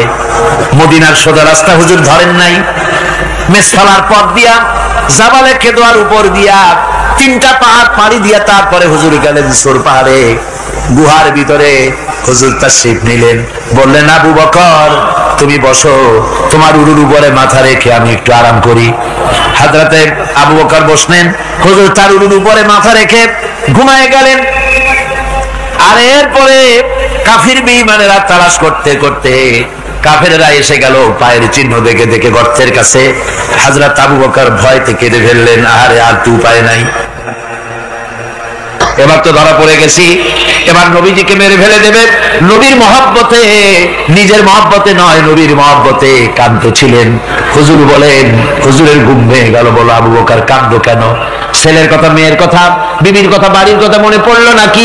হযরত আবু বকর বলেন, ইয়া রাসূলুল্লাহ, আল্লাহর কসম করে বলি, যেদিন ঈমান এনেছি এই কলিজার ভিতরে মা বাপ, স্ত্রী, পুত্র, পরিজন, এমনকি আমার নিজের জীবনের চাইতে আপনারে বেশি ভালোবাসি। কাঁদো কেন? কাঁদো কেন? হযরত আবু বকর বলেন, হুজুর ধরা পড়ে গেছি, কাফেররা এসে গেছে, গর্তের কাছে তাকালি আমাদের দেখতে পাবে, আমরা তো মাইনরিটি, ওরা তো মেজরিটি, আমরা তো ধরি মারি ফেলাই দেবে, আপনাকে মেরে ফেলে দেবে, এই জন্য কাঁদি। আল্লাহ রাব্বুল আলামিন, হুজুর তখন কি দৃঢ়তা, কি অবিচলতা, কি ধৈর্যের পাহাড় সম মনোবৃত্তি তখন দেখালেন। আল্লাহ কোরআন শরীফে চিরকাল যাতে মানুষেরা হেদায়েত নিতে পারে সেজন্য হুজুরের কথা উঠায় দিলেন কোরআনে। আল্লাহ পাক বলেন, ইযহুমা ফিল গার ইয ইয়াকুলু লিসাহিবিহি লা তাহজান ইন্নাল্লাহা মা'না। ও বন্ধু, ভয় পেও না, আল্লাহ আমাদের সাথে আছেন। সুবহানাল্লাহ। আল্লাহ আমাদের সাথে আছেন। আমরা মাইনরিটি নই, আমরাই মেজরিটি। আল্লাহ আছে আমার সাথে, ভয় পাওয়ার কোনো কারণ নেই। সুবহানাল্লাহ। আল্লাহ পাক বলেন, ফাআনজালাল্লাহু সাকিনাতাহু আলাইহি ওয়া আইয়াদাহু বিজুনুদিন লাম তারাওহা। আমি এদের অন্তরের ভিতরে আমি শান্তি নাজিল করে দিলাম, প্রশান্তি দিয়া দিলাম, আর আমি সাহায্য করলাম, আর এমন সব সৈন্য পাঠায় দিলাম যে সৈন্যগুলি তোমরা দেখতে পাও নাই। সুবহানাল্লাহ ওয়া বিহামদিহি। ভাইরা আমার, রাসূল করিম সাল্লাল্লাহু আলাইহি সাল্লাম এই বিপদের মাঝে, চরম বিপদের মাঝে অবিচলতা, দৃঢ়তা, কঠিন আত্মনির্ভরতা দেখিয়েছেন। এগুলি হলো ইমানের পঞ্চম নম্বরের উপকারিতা। আল্লাহর প্রতি ইমান আনলে এভাবে পাহাড় সম ইমান মজবুত হয়ে যায়। জেলের পরোয়া করি না, ফাঁসির পরোয়া করি না, শহীদ হওয়ার পরোয়া করি না, মেরে ফেলে দেবে, উড়ায় দেবে, হত্যা করবে, পরোয়া করি না। পরোয়া করি কেবলমাত্র কাকে? জোরে বলেন কারে? এইরকম মুসলমান হাজার হাজার লাখ লাখ দরকার নাই, 313 জন যথেষ্ট। কয়জন যথেষ্ট? 313 জন যথেষ্ট। বদরে যারা জান দিয়ে মাল দিয়ে দিনকে প্রতিষ্ঠিত করেছিলেন, এরকম 313 জনই যথেষ্ট ছিল। এই দৃঢ়তা, এই অবিচলতা, এই ঈমান, এই ধৈর্য শিক্ষা দেয়, এই উপকার করে ঈমান বিল্লাহ। আল্লাহর প্রতি ঈমান আনলে এভাবে পাহাড়ের মতো শক্ত হয়ে যায় কলিজা। কোন আলহামদুলিল্লাহ। আমার বন্ধুগণ, এবার আমি বলবো সর্বশেষ উপকারের কথাটা বলি, মোনাজাত ছেড়ে দেব। কয়টার কথা বলছিলাম? উপকার 6টা। 6টা উপকারের কথা বলেছি। অনেকগুলি বৈশিষ্ট্য, অনেকগুলি উপকারের মধ্যে আল্লাহর প্রতি ঈমানের 6টা উপকারের কথা 5টা বলা হয়ে গেছে। এবার 6ষ্ঠ নম্বর এবং শেষ নম্বর, এটা হচ্ছে আল্লাহর প্রতি ঈমান আনলে পরে তার দ্বারা সবচাইতে বেশি ফায়দা পায় সমাজ এবং রাষ্ট্র। কোন আলহামদুলিল্লাহ, কোন আলহামদুলিল্লাহ। আল্লাহর প্রতি ঈমানের দ্বারা নৈতিক সংশোধন হয় এবং রাষ্ট্র আর সমাজ সবচাইতে বেশি উপকৃত হয়। কারণ হলো ঈমানদার ব্যক্তি আল্লাহর প্রতি যে ঈমান এনেছে, তার মনের মধ্যে ধারণা এটা হয়, আমার কোনো কাজ তো গোপন থাকে না। ইন্নাল্লাহা লা ইয়াখফা আলাইহি শাইউন ফিল আরদি ওয়ালা ফিস সামা। আল্লাহর কাছে গোপন বলতে কিছু নাই, আকাশেও নাই, জমিনেও নাই, কোনো কিছু গোপন নাই। সুতরাং আমি যা করি সব আল্লাহ দেখেন এবং শোনেন। এমনকি মানুষ যে কল্পনা করে, সে কল্পনাও আল্লাহ টের পায় না, নাকি? টের পায় কিনা? وَإِن تُبْدُوا مِنْ أَنفُسِكُمْ أَوْ تُخْفُوهُ يُحَاسِبْكُم بِهِ اللَّهُ। মনের ভিতরে যে কল্পনা করো, আল্লাহ পাক বলেন এই কল্পনারও হিসাব আমি রব্বুল আলামিন তোমার কাছ থেকে নেব। ফায়ুআযযিবু মান ইয়াশাউ, যারে খুশি শাস্তি দেব, আর যারে খুশি আমি maaf করে দেব। জোরে বলেন সুবহানাল্লাহ। ফায়াগফিরু লিমান ইয়াশা ওয়া ইউআযযিবু মান ইয়াশা, যারে খুশি maaf করব, যারে খুশি শাস্তি দেব, কল্পনারও হিসাব নেব। এই কথা মুমিনের যদি জানা থাকে, তাহলে আর তার কোনো চিন্তা থাকে না, তার নৈতিক চরিত্র ভালো হয়ে যায়। কোন সুবহানাল্লাহ। আমার বন্ধুগণ, ঈমানদার লোক, আল্লাহর প্রতি ঈমান আসলে পরে সমাজ উপকৃত হয়, রাষ্ট্র উপকৃত হয়ে যায়। যেহেতু বান্দা জানে আমি দায়িত্বহীন কোনো কথা বলতে পারবো না, দায়িত্বহীন কোনো কাজ করতে পারবো না। আল্লাহ পাক বলেছেন, মা ইয়ালফিযু মিন কাউলিন ইল্লা লাদাইহি রাকীবুন আতীদ। বান্দা এমন কোনো কথা বলে না যে কথা আমার ফেরেশতারা রেকর্ড করে না রাখে। কাজী মুমিন ব্যক্তি আল্লাহর ভয়তে দায়িত্বহীন কথা বলবে না। নির্বাচন আসলে পরে রাস্তা সোনা দিয়ে বান্দায় দেব, এই করব সেই করব, না খাইয়া কেউ মরবেন না। আসে না নির্বাচনের সময় সারাগালি বদনারা মঞ্চে দাঁড়িয়ে কত বড় বক্তৃতা করে, ভাইয়ের আমার, বোনের আমার, এবার আমার বোতল মার্কা বাক্স, আপনারা আমাকে ভোট দিয়ে দেশ এবং জাতির আরেকবার 12:30 বাজাইবার সুযোগ দিন। এবার ক্ষমতায় গেলে কেউ না খাইয়া মরবেন না, কিন্তু কি খাইয়া মরবে তাও বলেন। এর মানে প্রতি অর্থ হচ্ছে এই, ওরা যদি ক্ষমতায় যেতে পারে তাহলে বিষ খাইয়া হোক, গুলি খাইয়া হোক, কিছু না কিছু খেয়ে মরতে হবে। একেবারে খালি পেটে মরলে গ্যাস্ট্রিক হওয়ার সম্ভাবনা আছে। ঈমান বিল্লাহ যদি না থাকে, আল্লাহর ভয় যদি না থাকে, তাহলে দায়িত্বহীন কথা বলে। আর আল্লাহর ভয় যদি থাকে, তাহলে নৈতিকতার সংশোধন হয়ে যায়। দায়িত্বপূর্ণ কথা বলে মানুষকে ফাঁকি দেয় না। আমার বন্ধুগণ, আল্লাহ রাব্বুল আলামিন তার বান্দা যারা আল্লাহকে ভয় করে, সেই ভয় করা বান্দাগুলির মনের মধ্যেই চিন্তা এসে যায়, আমি যেখানে থাকি না কেন আল্লাহ আমাকে দেখতেছেন, শুনতেছেন। রাতে হোক দিনে হোক যেখানে আছি আল্লাহ আমারে দেখতেছেন। আল্লাহ পাক বলতেছেন, ওয়া হুয়া মাআহুম ইয ইউবাইতুনা মা লা ইয়ারদা মিনাল কওলি ওয়া কানা আল্লাহু বিমা ইয়ামালুনা মুহীতা। আল্লাহ পাক বলেন, আমি তো আমার বান্দার নিকটে তখনও থাকি যখন সে গোপনে গোপনে রাতের বেলায় আমার মর্জির খেলাফ পরামর্শ করে। আমার মর্জির খেলাফ পরামর্শ করতেছে রাত্রে, আমি তো তখনও কাছে থাকি, ওটা আমি শুনি। ইমাম যদি আসে তাহলে এই সব কাজ থেকে সে বিরত থাকে। সে যদি কম হয় সেখানেও আল্লাহ, বেশিও যদি হয় সেখানেও আল্লাহ। এমন কোন জায়গা আছে নাকি চিটাগংয়ে যেখানে আপনি একটা আকাম করবেন আর আল্লাহ টের পাবে না? কোন আছে নাকি? আচ্ছা, চট্টগ্রামে না থাকুক, বাংলাদেশের কোন জায়গা আছে নাকি? পার্বত্য চট্টগ্রামে যত পাহাড় আছে, উঁচু নিচে জায়গা আছে, ওই জায়গায় বোধহয় আছে নাকি? সারা পৃথিবীতে আছে কোথাও? আল্লাহকে ফাঁকি দেওয়ার জায়গা কোথাও? সব স্পষ্ট। আল্লাহ কি ঘুমায় নাকি? ঘুমায়? তার কাছে দিনও যা, রাতও তা। সমানে তিনি দেখতে পান, শুনতে পান, সবকিছু দেখতে পান, সবকিছু শুনতে পান। তাকে ফাঁকি দেওয়ার কোন উপায় না। এই জন্য ৬০ নম্বরের উপকার যেটা হয় সেটা হলো সমাজ উপকৃত হয় ওই মানুষ দিয়ে যার মধ্যে ঈমান আছে। হযরত ওমর রাদিয়াল্লাহু তাআলা আনহু রাতের আধারে শেষ রাত্রে ঘুরতে ছিলেন, দেখেন এক বাড়িতে কথা হচ্ছে, কথাবার্তার আওয়াজ পাওয়া যায়। মনে করলেন কোন অসুখ বিসুখ নাকি। ঘরে গিয়ে কান পাচ্ছেন দেওয়ালের সাথে, শুনতে পাচ্ছেন ভিতরে বুড়ি মা তার মেয়েকে বলছে, এই মেয়ে ওঠ, উটের দুধ দোয়াই নিয়ে আসছি, এর মধ্যে পানি মিশা, তারপর সকালে বাজারে নিয়ে যা। মেয়ে বলছে, মা এই কামটা আমি পারবো না। কেন পারবি না? হযরত ওমর ফরমান জারি করেছেন, দুধে পানি মিশাতে নিষেধ করেছে, কাজে এই কাজটা আমি পারবো না। আরে বেটি, আমিরুল মুমিনিন দেখ এখন কোথায় যায়, ঘুমায় আছে। সে কি দেখতেছে নাকি যে পানি মিশাই না কি মিশাই?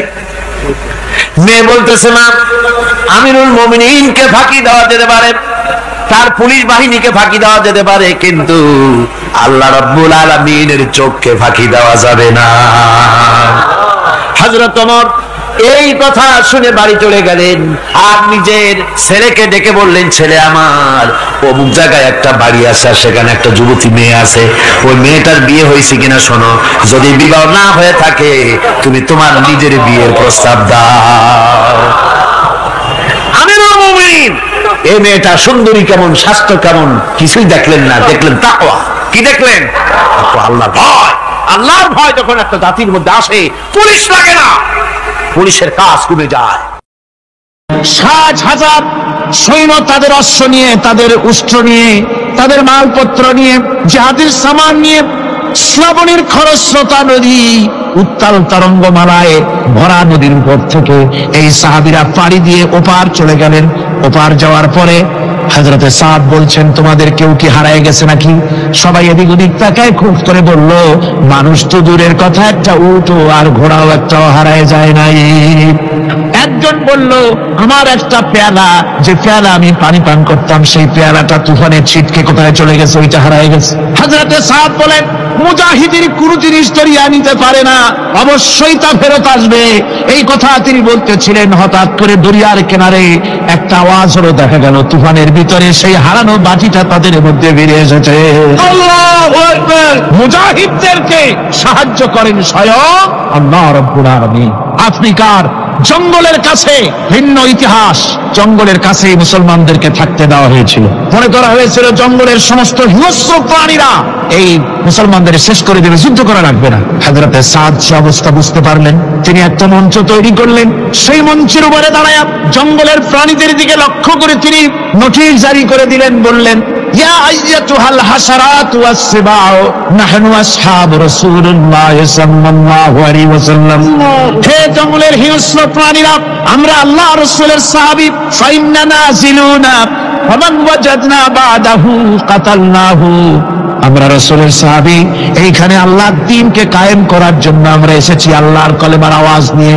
আমরা এখানে রাত কাটাবো। সুতরাং এই জঙ্গলের ভিতরে হিংস্র প্রাণী যত আছো সব আমাদের এই জায়গা ছেড়ে অন্যত্র চলে যাও। আফ্রিকার জঙ্গলি মানুষরা চিন্তা করলো, মানুষের কথা কি জঙ্গলি প্রাণীতে শোনে নাকি, পাগলে কয় কি? তারা তাকায় তাকায় দেখলো হযরতে সাদের এই ঘোষণার পরে বাঘের কাতারে বাঘ, সিংহের কাতারে সিংহ, সাপের কাতারে সাপ, যার যার ডিম আর বাচ্চাগুলি মুখে কামড়ায়া সাহাবীদের এলাকা ছেড়ে দিয়ে তারা অন্যত্র চলে গেল। আমার মুসলমান ভাইরা, এই ছিল মুসলমানদের ইতিহাস। দিন প্রতিষ্ঠা করার কাজে মুসলমান এগোলে আল্লাহই মদত করেন। কে মদত করেন? এই অপরাধে বেলালকে তারা মেরেছে, তাকে ভাইরা ওরা হযরতে খাব্বাবকে বেঁধেছে, ওটির সাথে বেঁধে চতুর্দিক থেকে তীর নিক্ষেপ করছে, তরবারি মারতেছে, শরীরের গোশত সুবহানাল্লাহ পড়ে। হযরত আব্বাস রাদিয়াল্লাহু তাআলা আনহু বর্ণনা করছেন, সামি'তু রাসূলুল্লাহ সাল্লাল্লাহু আলাইহি ওয়াসাল্লাম ইয়াকুল আইনান লা তামাসসুহান নারু আইনুন বাকাত মিন খাশিয়াতিল্লাহ ওয়া আইনুন বাতাত তাহরিসু ফি সাবিলিল্লাহ, রাওয়াহু তিরমিজি। হযরত ইবনে আব্বাস রাদিয়াল্লাহু তাআলা তিনি বলছেন, আমি রাসূলুল্লাহকে বলতে শুনেছি আল্লাহর নবী বলেছেন, দুইটি চোখকে জাহান্নামের আগুন দুইটা চোখকে স্পর্শ করবে না। একটা চোখ হচ্ছে গভীর রাত্রে যারা আল্লাহর ভয়তে জাহান্নামের ভয়তে যারা কান্দে, জাহান্নামের আগুন ওই চক্ষুকে স্পর্শ করবে না। আর যারা দিন প্রতিষ্ঠার জন্য, আল্লাহর দিন কায়েমের জন্য ময়দানে যারা লড়াই করে, রাতের বেলায় পাহারা দেয়, ওই পাহারারত চোখের মধ্যে জাহান্নামের আগুন ওই চোখে স্পর্শ করবে না। আমার ভাইরা, হযরত উসমান রাদিয়াল্লাহু তাআলা বলছেন, মান রাবাতা লাইলাতান ফি সাবিলিল্লাহ কানাত কাআলফি লাইলাতিন সিয়ামুহা ওয়া কিয়ামুহা। হাজার রাত ধরে রোজা রাখলে, হাজার রাত ধরে ইবাদত করলে, আর হাজার দিন ধরে রোজা রাখলে যে সওয়াব হবে, একটা ঘন্টা একটা রাত যদি কেউ পাহারা দেয় আল্লাহর দ্বীনকে প্রতিষ্ঠার জন্য, আল্লাহর দ্বীনের কোন ইসলামী রাষ্ট্রের প্রহরায় যদি কেউ যদি থাকে, একটা রাতে পাহারা দিয়ে যে সওয়াব হবে, হাজার হাজার বছর ধরে নামাজ রোজা করে ওই সওয়াব পাওয়া যাবে না। সুবহানাল্লাহ। অর্থাৎ হাজার বছর ধরে নামাজ রোজা করার মতোই সওয়াব পাহারা দেওয়া আল্লাহর দ্বীনের ইসলামের রাষ্ট্রকে। বন্ধুগণ, রাসূল পাক সাল্লাল্লাহু আলাইহি ওয়াসাল্লাম তিনি বলেছেন, কিয়ামতের দিন জাহান্নামের আগুন আর জিহাদের ময়দানের ধুলি, এই দুটি একসঙ্গে কোন মানুষের পেটের মধ্যে প্রবেশ করবে না। রাসূল পাক সাল্লাল্লাহু আলাইহি ওয়াসাল্লামের একটি হাদিস যা মিশকাত শরীফের মধ্যে বর্ণিত আছে। মিশকাত শরীফের সম্ভবত 336 পৃষ্ঠায় এই হাদিসটি বর্ণনা করা হয়েছে যে হযরত ইবনে আইস রাদিয়াল্লাহু তাআলা আনহু হচ্ছেন এই হাদিসের রাবী। তিনি বলছেন, একবার হুজুর সাল্লাল্লাহু আলাইহি ওয়াসাল্লাম এক ব্যক্তির জানাজায় গিয়ে উপস্থিত হলেন। হযরত ওমর রাদিয়াল্লাহু তাআলা আনহু তখন হুজুরকে বললেন, হে রাসূল, আপনি এই লোকটার জানাজা পড়বেন? এই লোক তো ইসলামের এই ক্ষতি করেছে, সেই ক্ষতি করেছে, অমুক করেছে, এই লোকটার আপনি জানাজা পড়বেন? হুজুর তখন উপস্থিত লোকদের জিজ্ঞেস করলেন, হাজিরিন, তোমরা কি কেউ এই লোকটাকে কোন ইসলামের ভালো কাজ করতে দেখেছো? একজন লোক দাঁড়িয়ে গেলেন, তিনি বললেন, হে আল্লাহর নবী, আমি সাক্ষী, আমি দেখেছি একটা মুজাহিদ বাহিনী জিহাদ করে ফিরতেছিল, তো এক জায়গায় তারা ডেরা গাড়লো, শিবির স্থাপন করলো, রাত কাটাবে বলল। আমি দেখেছি এই লোকটি সারা রাত সেই মুজাহিদদেরকে, সাহাবীদেরকে সারা রাত জেগে জেগে পাহারা দিয়েছে। আল্লাহর নবী জানাজার ইমামতি করলেন, আর এরপরে তাকে কবরের মধ্যে মাদফুন করে দিয়ে নবীজি তার কবরের পাশে দাঁড়িয়ে বললেন, ইন্না আসহাবাকা ইয়াযুন্নুনা আন্নাকা মিন আহলিন নার ওয়া আনা আশহাদু আন্নাকা মিন আহলিল জান্নাহ। নবীজি বলছেন, ও কবরবাসী, তোমার সাথীরা মনে করে তুমি জাহান্নামী, আর আমি নবী মুহাম্মদ সাল্লাল্লাহু আলাইহি ওয়াসাল্লাম সাক্ষী দিচ্ছি তুমি বেশক আল্লাহর বেহেশতি, তুমি অবশ্যই আল্লাহর জান্নাতে যাবে। এরপর হযরত ওমরের দিকে ফিরে রাসূলুল্লাহ বললেন, ওমর, মানুষের শুধু বাহ্য দৃশ্যটাই দেখো না, তার অন্তরের জাযবাটাকেও কদর করো। সুবহানাল্লাহ। এই জিহাদের ময়দানে যারা কাজ করে, জান দেয়, মাল দেয়, আল্লাহ পাক তাদের উপরে রহম করেন। এই জিহাদ হচ্ছে এক অগ্নি পরীক্ষা। এই জিহাদটা কি? অগ্নি পরীক্ষা। এমনি এমনি বেহেশতে যাওয়া যাবে না ভাই। আল্লাহ রাব্বুল আলামিন কোরআনে কারীমের মধ্যে বলেছেন, আহাসিবান নাসু আইয়ুতরাকু আইয়াকুলু আমান্না ওয়া হুম লা ইফতানুন। লোকেরা কি ভেবেছে নাকি যে ঈমান এনেছি এই কথাটা বললেই আমি বেহেশত দিয়ে দিই, মুমিন বলে সার্টিফাই করব?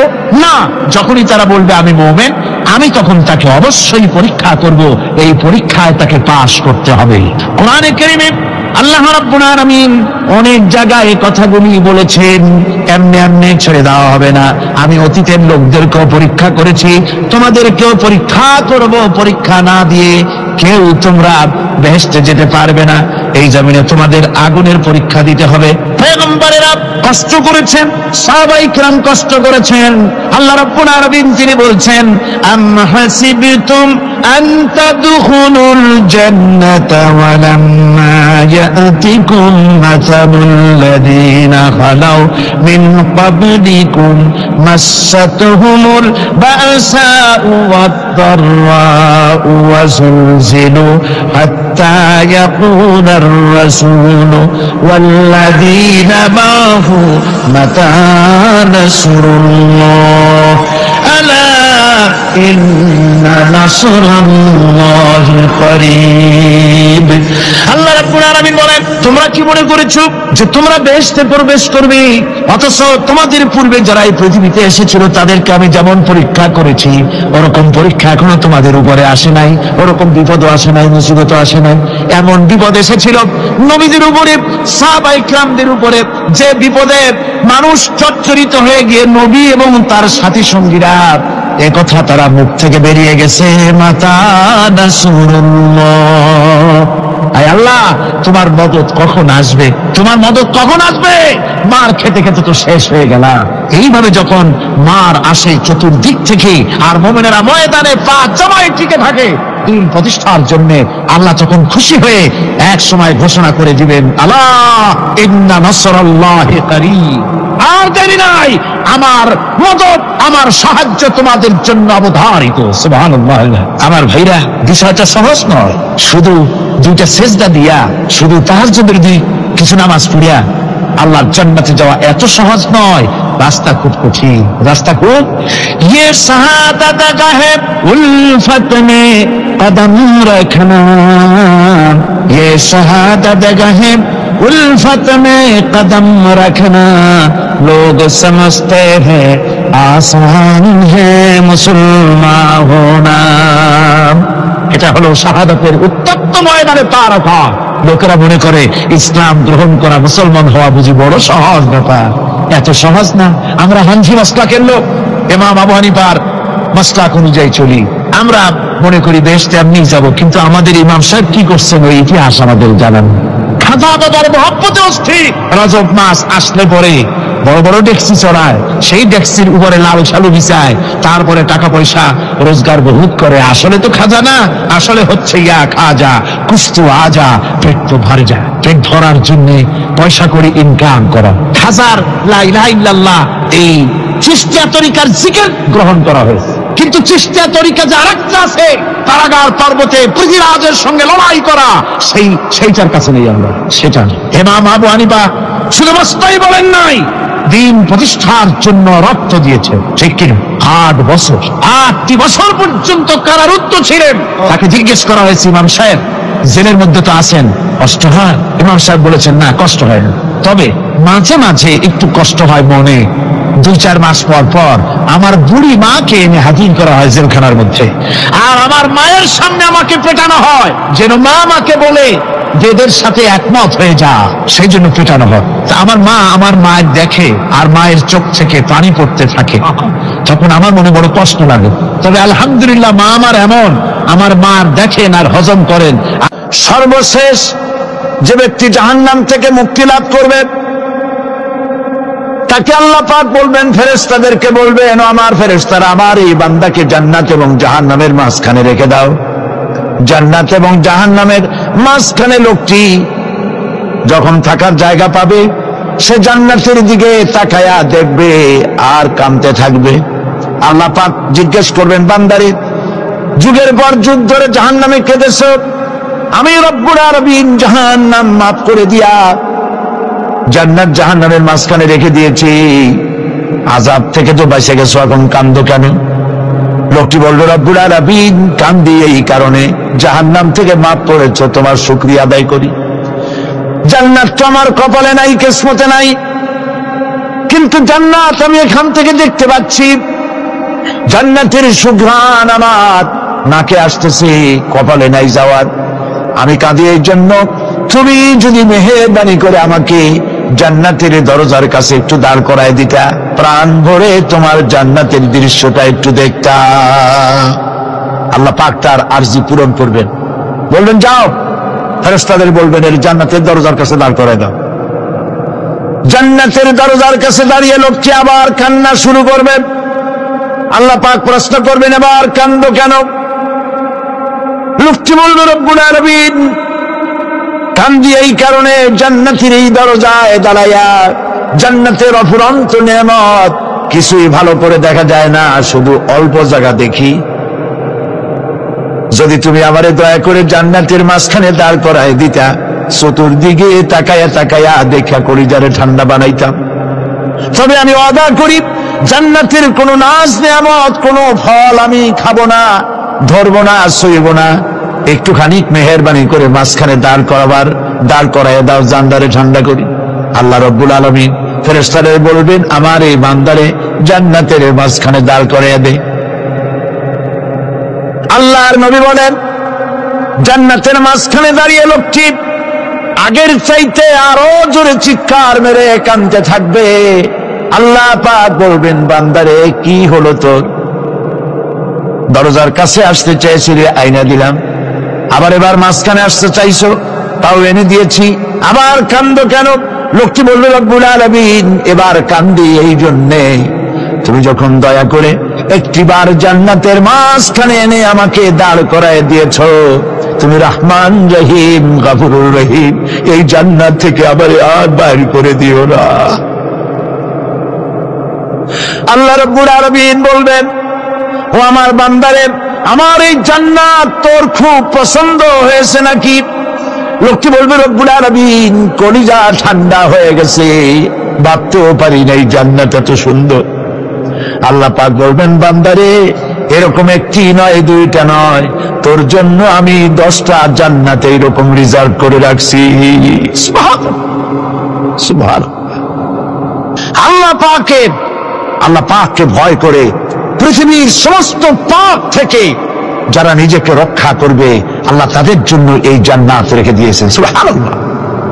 সে জান্নাতের রিসিপশন আপনারা আন্দাজ করতে পারবেন না। রিসিপশন কারে কয়? কি এর প্রধানমন্ত্রী আর প্রেসিডেন্ট, 4টা-5টা পুলিশ আর আর্মি এসে একটা ঠট করে সেলুট মারলো, বাস শেষ হয়ে গেল, এরকম না। জান্নাতীদেরকে রিসিপশন দেওয়া হবে। জান্নাতীরা যখন আল্লাহর হুকুমে জান্নাতের দিকে যেতে লাগবে, আর যখন জান্নাতের কাছে চলে যাবে, আল্লাহ রাব্বুল আলামিন শোনায় দিচ্ছেন, হাত্তা ইযা জাউহা ফুতিহাত আবওয়াবুহা ওয়া ক্বালা লাহুম খাযানাতুহা সালামুন আলাইকুম তিবতুম ফাদখুলুহা খালিদিন। সুবহানাল্লাহ। জান্নাতীরা যখন জান্নাতে প্রবেশ করার দরজার মুখোমুখি হবে, তার রক্ষীগণ তখন বলবে, সালামুন আলাইকুম, আল্লাহর শান্তি তোমাদের উপরে বর্ষিত হোক। সুবহানাল্লাহ। দুনিয়ার টাটকা সুখগুলি 2 পা দিয়ে ঠেলে দিয়েছ, টাটকা সুখগুলি গ্রহণ করো নাই, হারাম খাও নাই, আল্লাহ দ্বীন কায়েমের জন্য রক্ত দিয়েছ, জীবন দিয়েছ, কষ্ট করেছ, আল্লাহকে ভয় করেছ। আমাদের সালাম গ্রহণ করো, জান্নাতের মধ্যে ঢুকে যাও চিরকালের জন্য। সুবহানাল্লাহ। আর বাইরে হওয়া লাগবে না, চিরকাল এই জান্নাতের মধ্যে তোমরা বসবাস করতে পারবে। আল্লাহ রাব্বুল আলামিনের ফেরেশতারা বলে দিবে। জান্নাতের মধ্যে আল্লাহ পাক হুরদের সঙ্গে জান্নাতীদের বিয়ের ব্যবস্থা করে দিবেন। কোরআনে কারিমে আল্লাহ পাক বলেন, মুত্তাকিইনা আলা সুরুরিন মাসফুফাতিন ওয়া যাওয়াজনাহুম বিহুরিন ঈন। সামনাসামনি ভাবে সাজানো সারি সারি আসন সমূহের উপর তারা ঠেস লাগায় বসে থাকবে, আর আল্লাহ রাব্বুল আলামিন হুরদের সাথে জান্নাতীদের বিয়ের ব্যবস্থা করে দিবেন। যেসব হুরের সঙ্গে বিয়ে হবে তাদের আল্লাহ পাক বিবরণ দিচ্ছেন কি রকম হবে তারা। লাম ইয়াতমিসহুন্না ইনসুন ওয়ালা জান, এর পূর্বে জিন এবং ইনসান এদেরকে কেউ স্পর্শ করে নাই। কিরকম তারা? কাআন্নাহুন্নাল ইয়াকুতু ওয়াল মারজান, যেমন ঝিনুকের ভিতরে মণিমুক্তা থাকে এইভাবে আল্লাহ পাক তাদেরকে পবিত্র করে রেখে দিয়েছেন। আমার প্রিয় ভাইরা, আল্লাহ রাব্বুল আলামিন কোরআনে কারীমের ভিতরে বলেছেন ফাবিআইয়ি আলা'i রাব্বিকুমা তুকাযযিবান, জান্নাত দান করে আল্লাহ পাক এবার জান্নাতীদেরকে সম্বোধন করে বলবেন ইয়া ইবাদি লা খাউফুন আলাইকুমুল ইয়াওমা ওয়ালা আনতুম তাহজানুন, হে আমার বান্দারা, লা খাউফুন আলাইকুমুল ইয়াওম, আজ আর কোনো ভয় নাই। সুবহানাল্লাহ, সুবহানাল্লাহ, আজ আর কোনো ভয় নাই, কোনো চিন্তাও নাই, আরামে এই জান্নাতের মধ্যে বসবাস করো। এরপরে আল্লাহ পাক জিজ্ঞেস করবেন ও আমার জান্নাতীরা, আমি যেসব ওয়াদা করছিলাম আমার ওয়াদা মোতাবেক সমস্ত নিয়ামত পেয়েছো? তারা বলবে হ্যাঁ পেয়েছি, সব নিয়ামত আপনার ওয়াদা মোতাবেক সব পেয়েছি। আল্লাহ রাব্বুল আলামিন বলবেন সব পাও নাই, ওয়ালাদাইনা মাজিদ, আমার কাছে আরো বেশি আছে। সুবহানাল্লাহ, আমার কাছে আরো বেশি আছে। জান্নাতীরা বুঝবে না সে আরো বেশিটা কি, এর থেকে আর বেশি কি। প্রিয় ভাই সব, নবী করিম সাল্লাল্লাহু আলাইহি ওয়াসাল্লাম বলেছেন জান্নাতের সুখ আর শান্তি কোন চোখ নাই যা দেখেছে, যা কোন অন্তঃকরণ নাই যা কল্পনা করতে পেরেছে। এই জান্নাত মুত্তাকিদের জন্য আল্লাহ রাখছেন। সুবহানাল্লাহ, জান্নাতীরা ভাবতেও পারবে না সেই নিয়ামতগুলি কি। প্রিয় ভাই সব, সেই মুহূর্তে আল্লাহর নবী মুহাম্মদুর রাসূলুল্লাহ সাল্লাল্লাহু আলাইহি ওয়াসাল্লাম বলবেন রব্বুল আলামিন, আমার উম্মতেরা জান্নাতীরা বুঝতে পারে নাই আপনার কাছে কি নিয়ামত আরো বেশি আছে। আমার এই উম্মতেরা জান্নাতীরা আপনার ওয়াদা মোতাবেক সব পেয়েছে, কিন্তু একটি জিনিস এখনো তাদের কিসমতে হয় নাই। সেই জিনিসটা হলো যারা তার রবকে না দেখে শুধু কোরআন আর হাদিসের কথা শুনে আরবের ঘুম হারাম করে তাহাজ্জুদের নামাজ আদায় করেছিল, চোখের পানি ফেলেছিল, যারা জান্নাত দেখে নাই, জাহান্নাম দেখে নাই, আপনাকে ভয় করে যারা জীবন পরিচালনা করেছিল, যারা আপনাকে দেখে নাই, না দেখে শুধু কোরআন হাদিস বিশ্বাস করে যারা অকাতরে নিজেদের জীবন বিলায় দিয়েছিল, এই জান্নাতীরা এখন পর্যন্ত তার রবকে দেখতে পারে নাই। আল্লাহ রাব্বুল আলামিন তার সামনে থেকে ৭০,০০০ পর্দা সরে যাবে। আল্লাহ পাক বান্দাদের আরজি পুরা করার জন্য জান্নাতীদের সামনে তিনি জালোয়া ফরোজ হবে। কোরআন শরীফের ভিতরে আল্লাহ পাক বলে জান্নাতীরা তারা আল্লাহর দিকে, জান্নাতীরা তার রবের দিকে তাকিয়ে থাকবে, আর রব তার বান্দাদের দিকে তাকায়া থাকবে। প্রাণ ভরে জান্নাতীরা রবকে দেখবে, সুবহানাল্লাহ, আল্লাহ পাককে দেখবে। প্রাণ খুলে আজ দোয়া করি রব্বুল আলামিন জান্নাতের যেই পরিবেশে যেই জায়গায় তুমি দয়া করে তোমার গোলামদেরকে তুমি নিজেই দর্শন দিবে, দেখা দিবে। মনিব ও আমাদের রব, আজ এই বিশাল জনসমুদ্র নিয়ে তোমার দরবারে আবেগ ভরা কণ্ঠে বলি, যেই অনুষ্ঠানটি তুমি এমন মুবারক অনুষ্ঠান করবে যেখানে তুমি জান্নাতীদেরকে দেখা দিবে, ওই জান্নাতের কোনো একটি, ওই অনুষ্ঠানের কোনো একটি কোনায় কানায় আমাদেরকেও দাঁড় করাইয়া দেখান তো।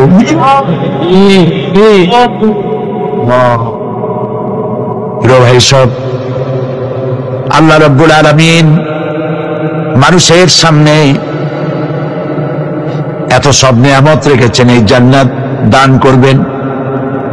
এরপরে আল্লাহ রাব্বুল আলামিন কোরআনে কারীমের মধ্যে বলেছেন, রব্বিস সামাওয়াতি ওয়াল আরদি ওয়া মা বাইনাহুমার রাহমানি লা ইয়ামলিকুনা মিনহু খিতাবা। এসব পুরস্কার রয়েছে তোমাদের সেই রবের পক্ষ থেকে যিনি আকাশ আর জমিনের মালিক। সুবহানাল্লাহ বলবেন না?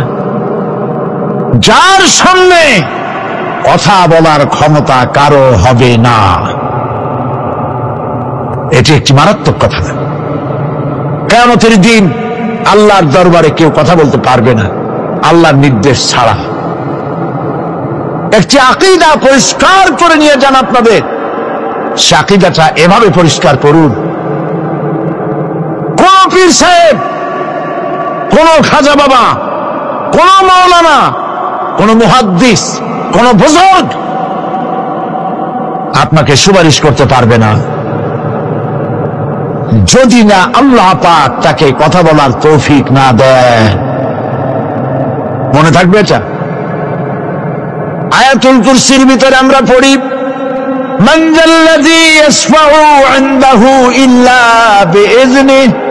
আল্লাহ পাক বলেছেন কিয়ামতের দিন আল্লাহর দরবারে কার সাহস আছে কথা বলতে পারে? মান যাল্লাযী ইয়াশফাউ ইনদাহু ইল্লা বিইজনিহি। আল্লাহর ওয়াদা ছাড়া, হুকুম ছাড়া আল্লাহর সামনে কথা বলার সেদিন কেউ থাকবে না। সুবহানাল্লাহ। কেউ কথা বলতে পারবে না। সুপারিশ করতে হবে আল্লাহ যারে বলেন তুমি করো, অমুকের জন্য করো, সেই ব্যক্তি শুধু তার জন্যই করতে পারবে, আর কেউ কথা বলতে পারবে না। সেই কঠিন হাসরের ময়দান, যেদিন শুধুমাত্র আল্লাহ পাক কথা বলবেন, আর যারে বলতে বলবেন সেই কেবলমাত্র বলতে পারবে। সুপারিশ এটি আল্লাহ পাক কিয়ামতে পারমিশন দিলে বলা যাবে। হযরত ইব্রাহিম আলাইহিস সালাম কিয়ামতের দিন তার নিজের পিতা সম্পর্কে সুপারিশ করবেন। রব্বুল আলামিন আমার আব্বার জন্য সুপারিশ করতেছি, মেহেরবানি করে জাহান্নাম থেকে তারে আপনি রক্ষা করুন। আল্লাহ রব্বুল আলামিন বলবেন, ইব্রাহিম তোমার সুপারিশ মঞ্জুর হবে না। প্রিয় ভাই সব, একটু মাথা খাটান, চিন্তা করেন। উলুল আযম পয়গম্বর, জাতির পিতা। কে জাতির পিতা? চিল্লায় বলুন, কলিজা সাফ করে ফেলুন। মুসলমানদের জাতির পিতা হাবিজ কেউ হতে পারে না। মিল্লাতা আবিকুম ইব্রাহিম। ইব্রাহিম আলাইহিস সালাম এই মিল্লাতের পিতা। সুবহানাল্লাহ। হযরত ইব্রাহিম আলাইহিস সালাম কিয়ামতের দিন বলবেন, আল্লাহ আমার আব্বার জন্য সুপারিশ করছি। আল্লাহ পাক বলবেন মঞ্জুর হবে না। আজর তোমার পিতা হতে পারে, কিন্তু আমার খলিলকে আগুনে ফেলার জন্য নমরুদকে সে সহযোগিতা করেছে, আমি তোমার পিতাকে ক্ষমা করব না। নবী করিম সাল্লাল্লাহু আলাইহি সাল্লামকে সাহাবায়ে কেরাম জিজ্ঞেস করেছেন, হে রাসূল, আপনার আব্বা এবং আম্মার অবস্থা কি হবে? নবী করিম সাল্লাল্লাহু আলাইহি সাল্লাম কেঁদে ফেলেছেন, সাফ বলেছেন, আমি তাদের কোনো উপকারে আসব না। আল্লাহু আকবার। আপনি মনে করছেন নাকি যে ইয়া নবী সালাম আলাইকা বলি অমনি নবী সুপারিশ পাবেন? এত সহজ। কতগুলো রসগোল্লা খাইলেন আর বড় একটা মিছিল করলেন, আর অমনি চলে যাবেন? পৃথিবীর সব মানুষ, সাহাবায়ে কেরাম বাদ দেন, পৃথিবীর সমস্ত মানুষ একত্রিত হয়ে আবু তালেব রাসূলুল্লাহকে যে ভালোবেসেছেন, ওর 1000 ভাগের 1 ভাগও সারা দুনিয়ার মানুষ রাসূলুল্লাহকে ভালোবাসতে পারবে? পারবে? নিজের ছেলে আলীকে, আলী রাদিয়াল্লাহু তাআলা আনহুকে আলাদা বিছানায় শোয়াইয়া, ছোট্ট মানুষ হযরত আলী আলাদা জায়গায় রাখিয়া, মুহাম্মদুর রাসূলুল্লাহ সাল্লাল্লাহু আলাইহি ওয়াসাল্লাম এতিম মানুষ, তারে কলিজার সাথে বুকের মধ্যে আশ্রয় দিয়ে আগলে রেখেছেন বুক করে। সেই আবু তালেব মৃত্যুর সময় নবী করিম সাল্লাল্লাহু আলাইহি ওয়াসাল্লাম বলেছিলেন, চাচা একটিবার আমার কানে তাওহীদের কালেমা শোনায় দেন। আবু তালেব তার কিসমতে ছিল না কালেমা। মরে যাওয়ার পর একজন সাহাবী বলেছিলেন, ইয়া রাসূলুল্লাহ, মৃত্যুর সময় আবু তালেবের মুখ আমি নড়তে দেখেছি, তিনি কালেমা পড়েছেন সম্ভবত। রাসূলুল্লাহ সাফ বলেছেন, আমি শুনি নাই। এত ভালোবাসার পরও হাদিস শরীফে এসেছে আবু তালেব জাহান্নামে যাবে। কোথায় যাবে? জাহান্নামে। সবচাইতে কম আযাব হবে কার? আবু তালেবের। কম আযাবটা কি? হাদিস শরীফে এসেছে কম আযাব হলো জাহান্নামের আগুন দিয়ে এক জোড়া জুতা তৈরি করে আবু তালেবের পায়ে পরিয়ে দেওয়া হবে। সেই জাহান্নামের আগুনের তৈরি করা জুতার তাপে আবু তালেবের মাথার ঘিলুগুলো টকবক করে বউ পড়তে লাগবে। এত ভালোবেসে যদি কিয়ামতে উপায় না হয়, আপনি ইয়া নবী সালাম আলাইকা, ইয়া রাসূল সালাম আলাইকা, আর কতগুলো জিলাপি খাইলেন, বড় একটা মিছিল করলেন। প্রিয় ভাই সব, এইসব বিদআত ছাড়ুন, এগুলো সুস্পষ্ট বিদআত। রাসূলুল্লাহকে ভালোবাসবেন, সাহাবীরা যেভাবে ভালোবেসেছেন ওইভাবে ভালোবাসবেন। আল্লাহ রাব্বুল আলামিন বলেন, যালিকাল ইয়াউমুল হক ফামান শাআ আত্তাখাযা ইলা রাব্বিহি মাআবা। এই দিনটি অবশ্যই আসবে, সেদিনটি নিশ্চিতভাবে আসবে। আর এখন যার ইচ্ছা সে তার রবের দিকে অগ্রসর হোক। ইন্না আনজারনাকুম আযাবান করিবান ইয়াওমা ইয়ানজুরুল মার'উ মা কদ্দামাত ইয়াদাহু ওয়া ইয়াকুলুল কাফিরু ইয়া লাইতানি কুনতু তুরাবা। ইন্না আনজারনাকুম আযাবান করিবা, খুব নিকটবর্তী একটি আযাব সম্পর্কে আমি তোমাদেরকে সতর্ক করে দিলাম। কে বলতেছে? আল্লাহ পাক। লক্ষ্য করুন আল্লাহ কি বলছেন, খুব নিকটবর্তী একটি কঠিন শাস্তি, আযাব অর্থাৎ কিয়ামত, এ সম্পর্কে আমি তোমাদেরকে সতর্ক করে দিলাম। ইয়াউমা ইয়ানজুরুল মার'উ মা কদ্দামাত ইয়াদা, সেদিন প্রত্যেকটি লোক যা সে পাঠিয়ে দিয়েছিল এখানে, অর্থাৎ যা করেছিল সেগুলি সে দেখতে পাবে। আর তখন ওয়ায়াকুলুল কাফিরু ইয়া লাইতানি কুনতু তুরাবা। সেই কিয়ামতের ময়দানে অবস্থা দেখে কাফেরেরা বলবে, আহারে, মানুষ না হইয়া যদি মাটি হইয়া যেতাম, যদি মাটি হতাম, যদি মানুষ না হয়ে না জন্মতাম, আজ এই হাসরের ময়দানে এইখানে এই বিচারের মুখোমুখি হতাম না, মাটি হইলে বরং অনেক ভালো হতো।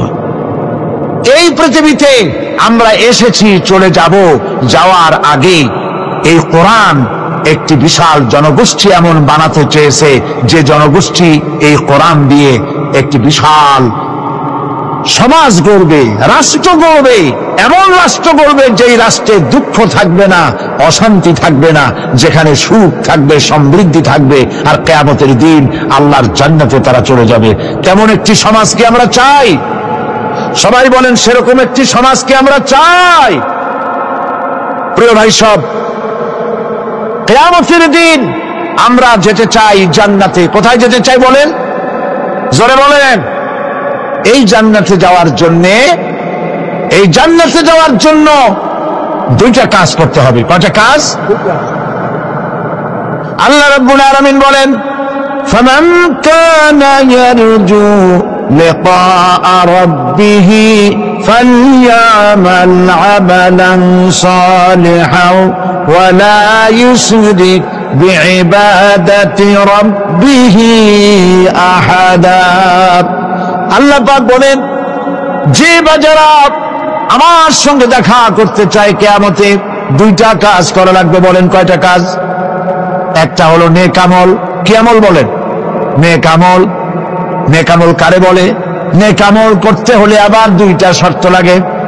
এক নম্বরে কাজটা করতে হবে আল্লাহরে খুশি করার জন্য। কারে খুশি করার জন্য? একটা মাদ্রাসা বানাইছি যাতে লোকেরা বলে যে বড় একটা মাদ্রাসা বানাইছে, এই জন্য মাদ্রাসা বানাবেন। মসজিদ বানাবেন, হসপিটাল বানাবেন, যা কিছু করেন নিয়ত হবে আল্লাহকে খুশি করা। নিয়ত হবে কারে খুশি করা? আল্লাহ পাককে খুশি করা। এই হলো নেক আমলের প্রথম শর্ত। কাজ হবে আল্লাহকে খুশি করার জন্য। 2 নম্বরে কাজটি হতে হবে সুন্নতে নববী সাল্লাল্লাহু আলাইহি ওয়াসাল্লামের উপরে।